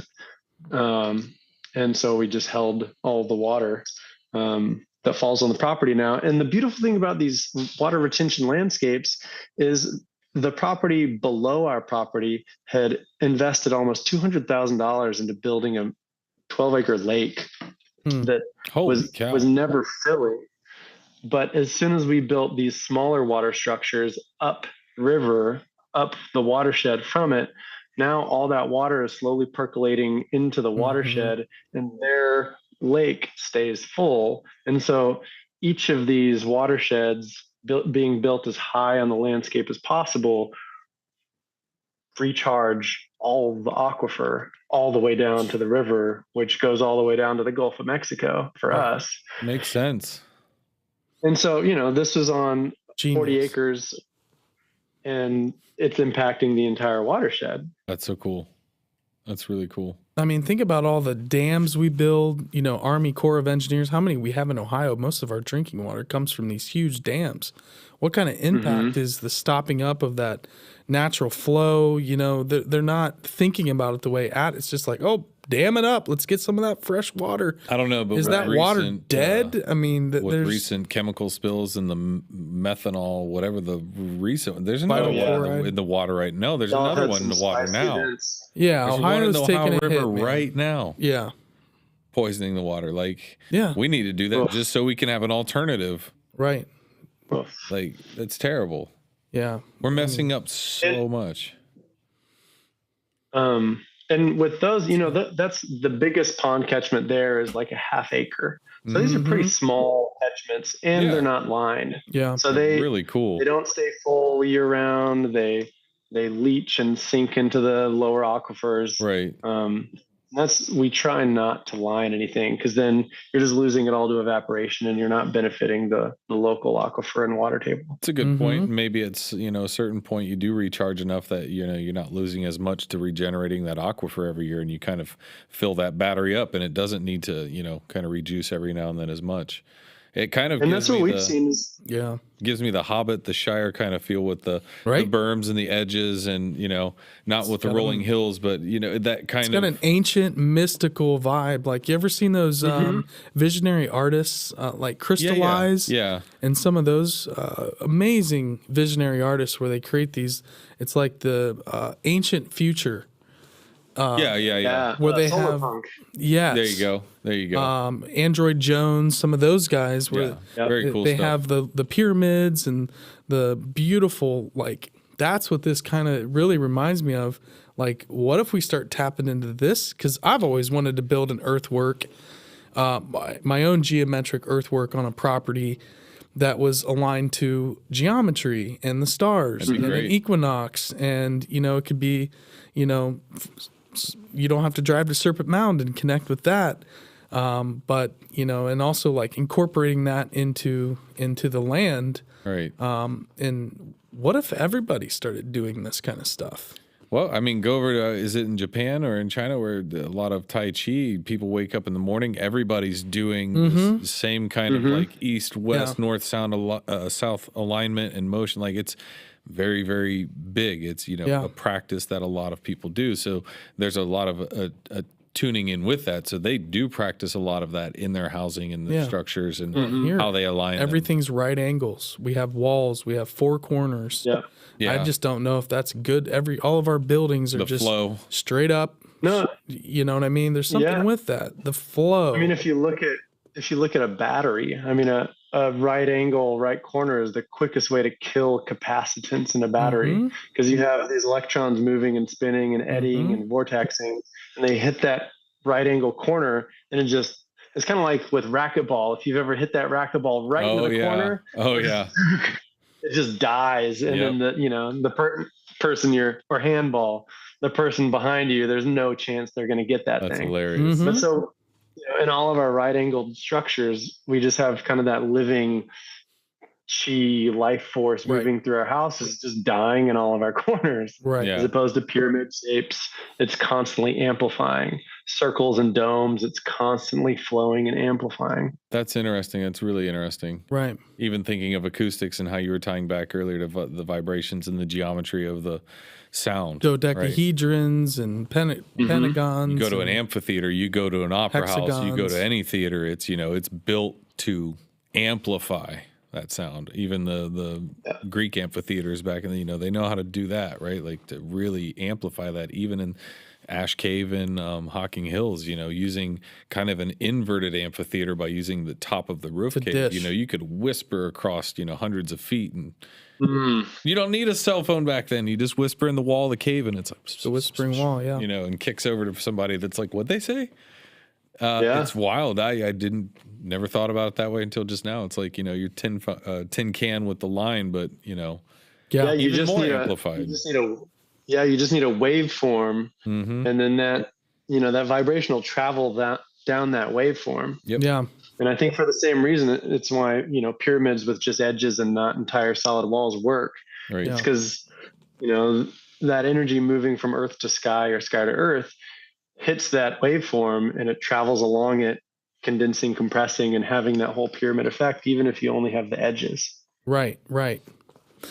After this, I want to send you our interview we did with Lovia, former Mel Michael, the artist. She's a singer, sound therapist.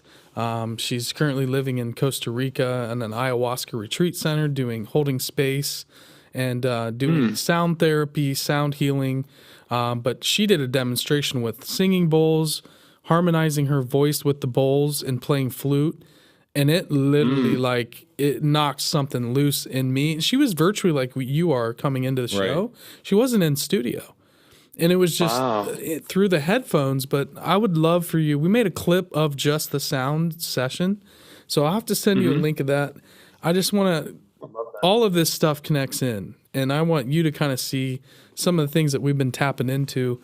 This has been absolutely amazing. I do want to buzz through these videos real quick. Go for it. We have a couple left, and Stoner can cue. And this is what you were talking about earlier, Adam, with this toroidal water flow system. Yeah, so that's a flow form. We get these from flowform.com or flowform.net out of Austria or New Zealand. And basically, they just model different natural geometries. So this particular one is modeled after the aortic valve of the human heart, or the sinus valsalva, which Leonardo da Vinci did a bunch of experiments on.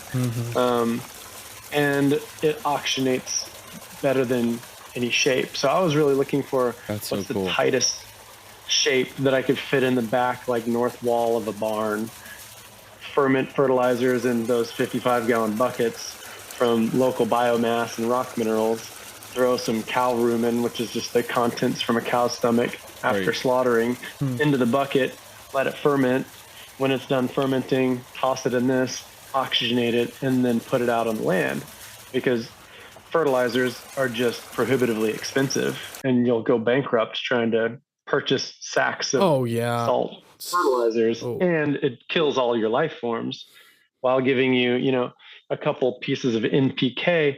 But the really wild things, I won't go too deep on this, of bags of NPK fertilizer, is a bag might say like 4, 6, 10. So that's like 6% of that 50-pound bag is phosphorus. And the question is, what is the rest of the stuff in that bag? And most of it is chemical byproduct from the petroleum industry, where they can't get rid of this any other way. But it does have a little bit of NPK in it. So if you have the farmer put it out on their field, then you get rid of the toxic byproduct. So we're eating and garbage. They get a little.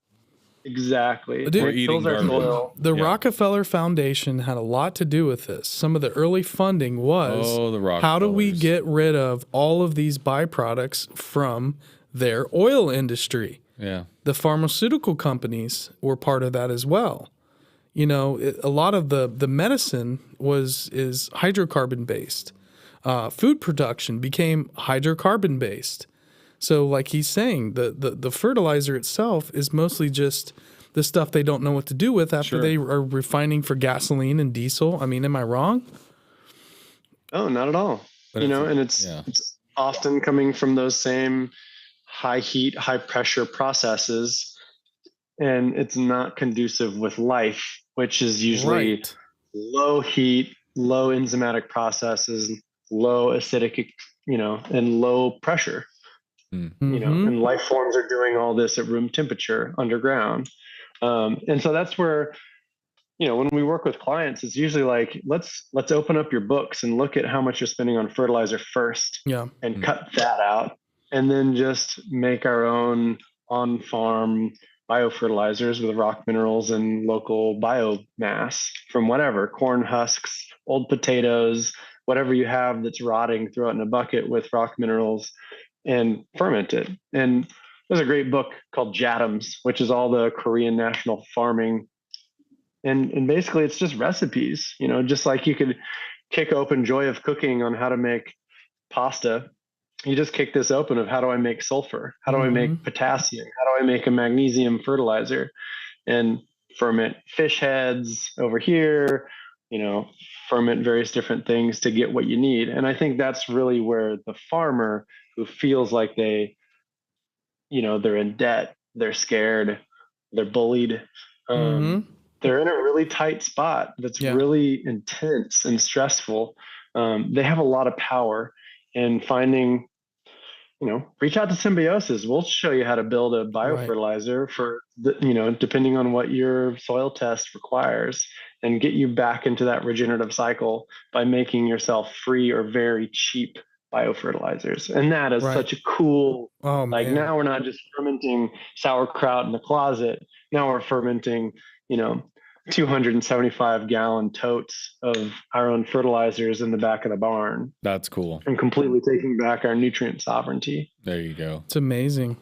I mean, farmers rely on, in the 70s, they totally changed how farms had to get bigger and bigger and bigger. And the government subsidies became we totally just changed how we did farming in this country. Right. And so these farmers are stuck because they're relying on subsidies with these monocrop operations, right, Adam? So it's tough to get out of that world. And once you become this organic regenerative farmer, guess what? You're not really subsidized or backed by the government anymore. So it's hard to get away, right? Well, I think this is where that kind of next generation, that millennial or that next, high-tech generation can come in and say, hey, grandpa, grandma, let me play around on this quarter acre. Let me try stuff that's going to sound wild. And,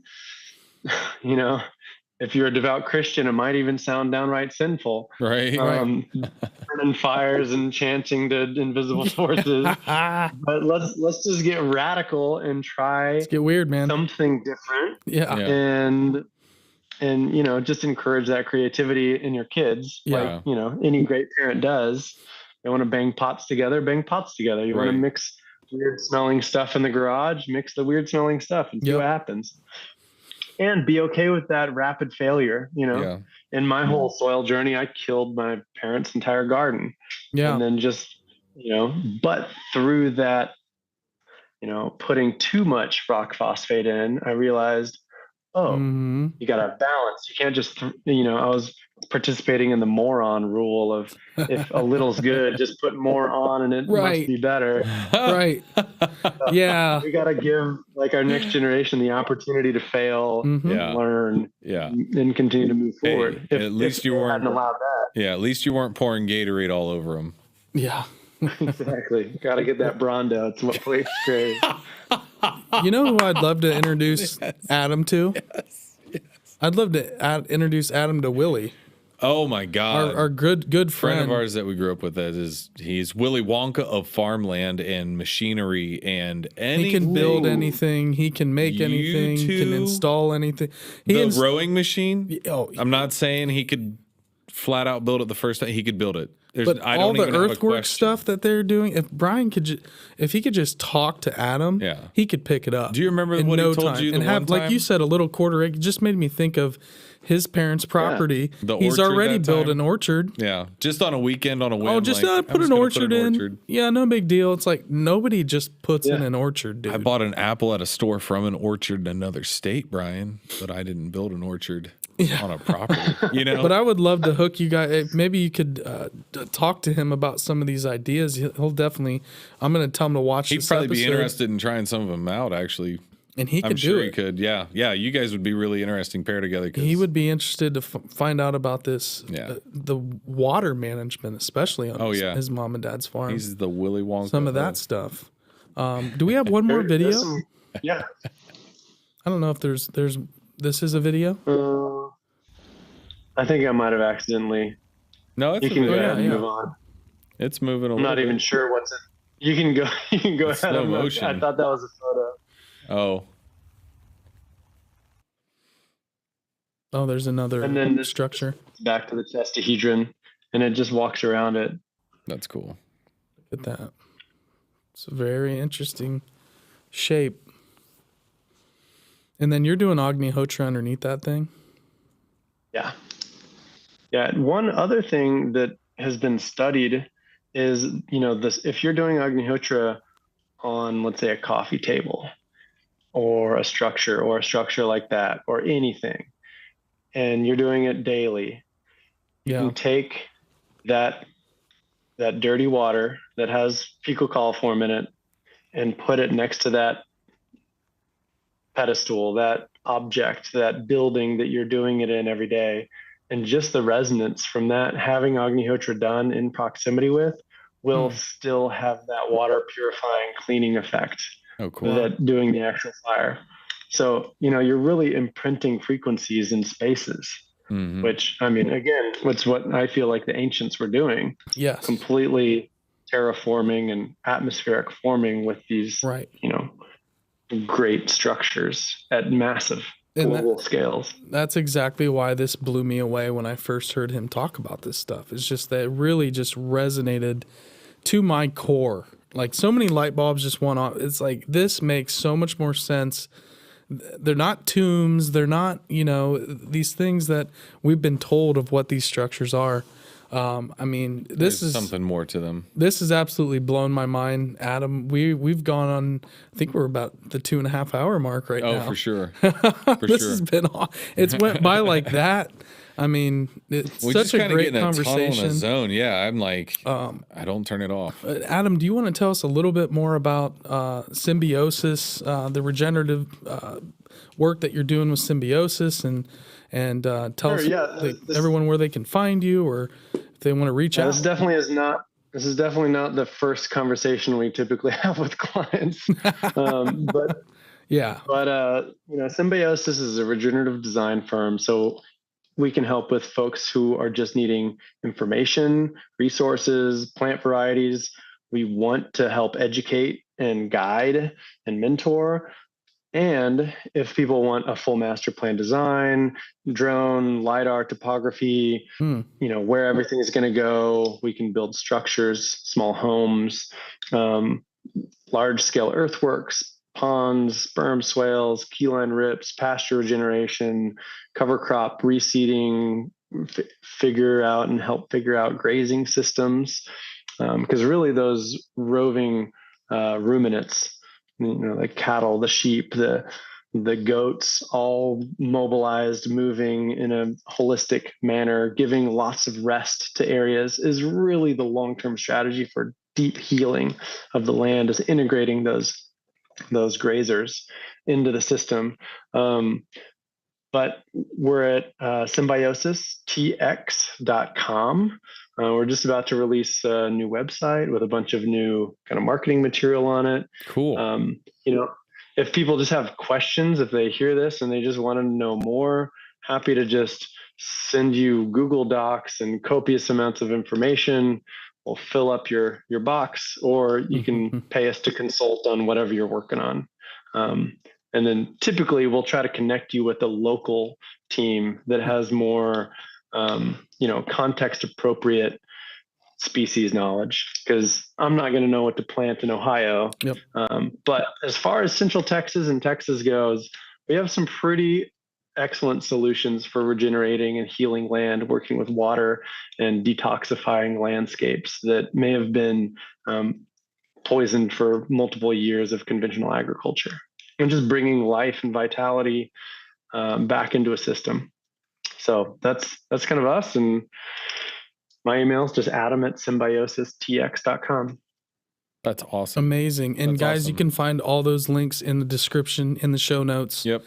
We've linked everything. So if you want to reach out to Adam, please do. I know, we have a lot of listeners in Texas. So if you guys have been wondering, God, I got this cool piece of land and I would love to bring it back to life and I just don't know where to start, hit these guys up, man. This is amazing information. You've literally blown my mind. Within the first 15, 20 minutes, I was on edge. So Adam, I want to thank you again. Absolutely. You guys can, like I said, hit the show links, and we're going to actually come back and do a proper goodbye, Adam. So stay with us here.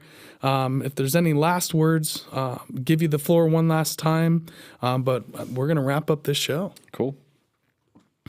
Yeah, last words. I would say, in the great words of Buckminster Fuller, the perceivable, seeable, hearable, tasteable, sensible environment that we see is 0.1 of the entire electromagnetic spectrum. One millionth of the electromagnetic spectrum we are seeing, tasting, feeling. And when we can know and believe that there's so much outside of our eyes and our ears can perceive, and we can work with that invisible world and know that it is there, because it's why we can talk on Zoom and talk on a cell phone, and we can apply the same principles that operate our cell phones to operating our plants, which are antennas, sending and receiving signals. Right. Then we are stepping into a whole nother level of co-creation with Mother Earth and all the invisible and unseen forces that want to work with us. And I truly believe that your local environment is rooting for you as hard as you've rooted for anything else to just try and start some of this. Yeah. So I wish everyone good luck on failing forward as fast as you can. Well, man, I got to say, I'm going to be keeping an eye on your Symbiosis Texas. I'm really interested. So this is wild stuff, dude. I'm telling you. I wish you nothing but the best in it and hope to see it grow. And yeah, we'll definitely have to try to get you connected with Willie and see just what if he could tinker around with some of your methods and practices and kind of put those connections together. I'd be really interested. But yeah, all the best to you, man. This was a lot of fun. This has been amazing. Adam, please stay there. We're going to give you a proper goodbye. Absolutely. We're going to outro the show. Again, we always appreciate everyone watching live with us. All you guys in the chat. Stellar fans. This has been incredible. The creators that come and support Burton from Local Legends. Absolutely. Necromechanimal. Make sure you check out his post-show artwork that he's been doing for our show. These incredible edits. If you guys aren't following him, make sure you do. It's hilarious stuff, unbelievably, incredibly funny, and just blows our mind with what he comes up with. And so no pressure if you're not making one tonight. I just put you on the spot, but go blow up his Instagram at Necromechanimal. Like I said, thanks to Flutz, we got Stookies in the chat. Anybody that's out there listening, watching, we really appreciate you. You can find us at The Strange Road on all platforms, all over the podcast platforms. We're everywhere. Yeah, please rate us if you like the show. Five stars or bust, and then also like, share, subscribe, and hit that notification bell in YouTube. We appreciate the heck out of all you guys. Yep. Once again, as always, thank you to Stoner and Disbro and Master Control. The best. You guys rock. This was a killer show, and we're going to be signing off. Bub, feeling good about this one? I'm good. All right, guys. I enjoyed it thoroughly. Take us out, fellas. Later.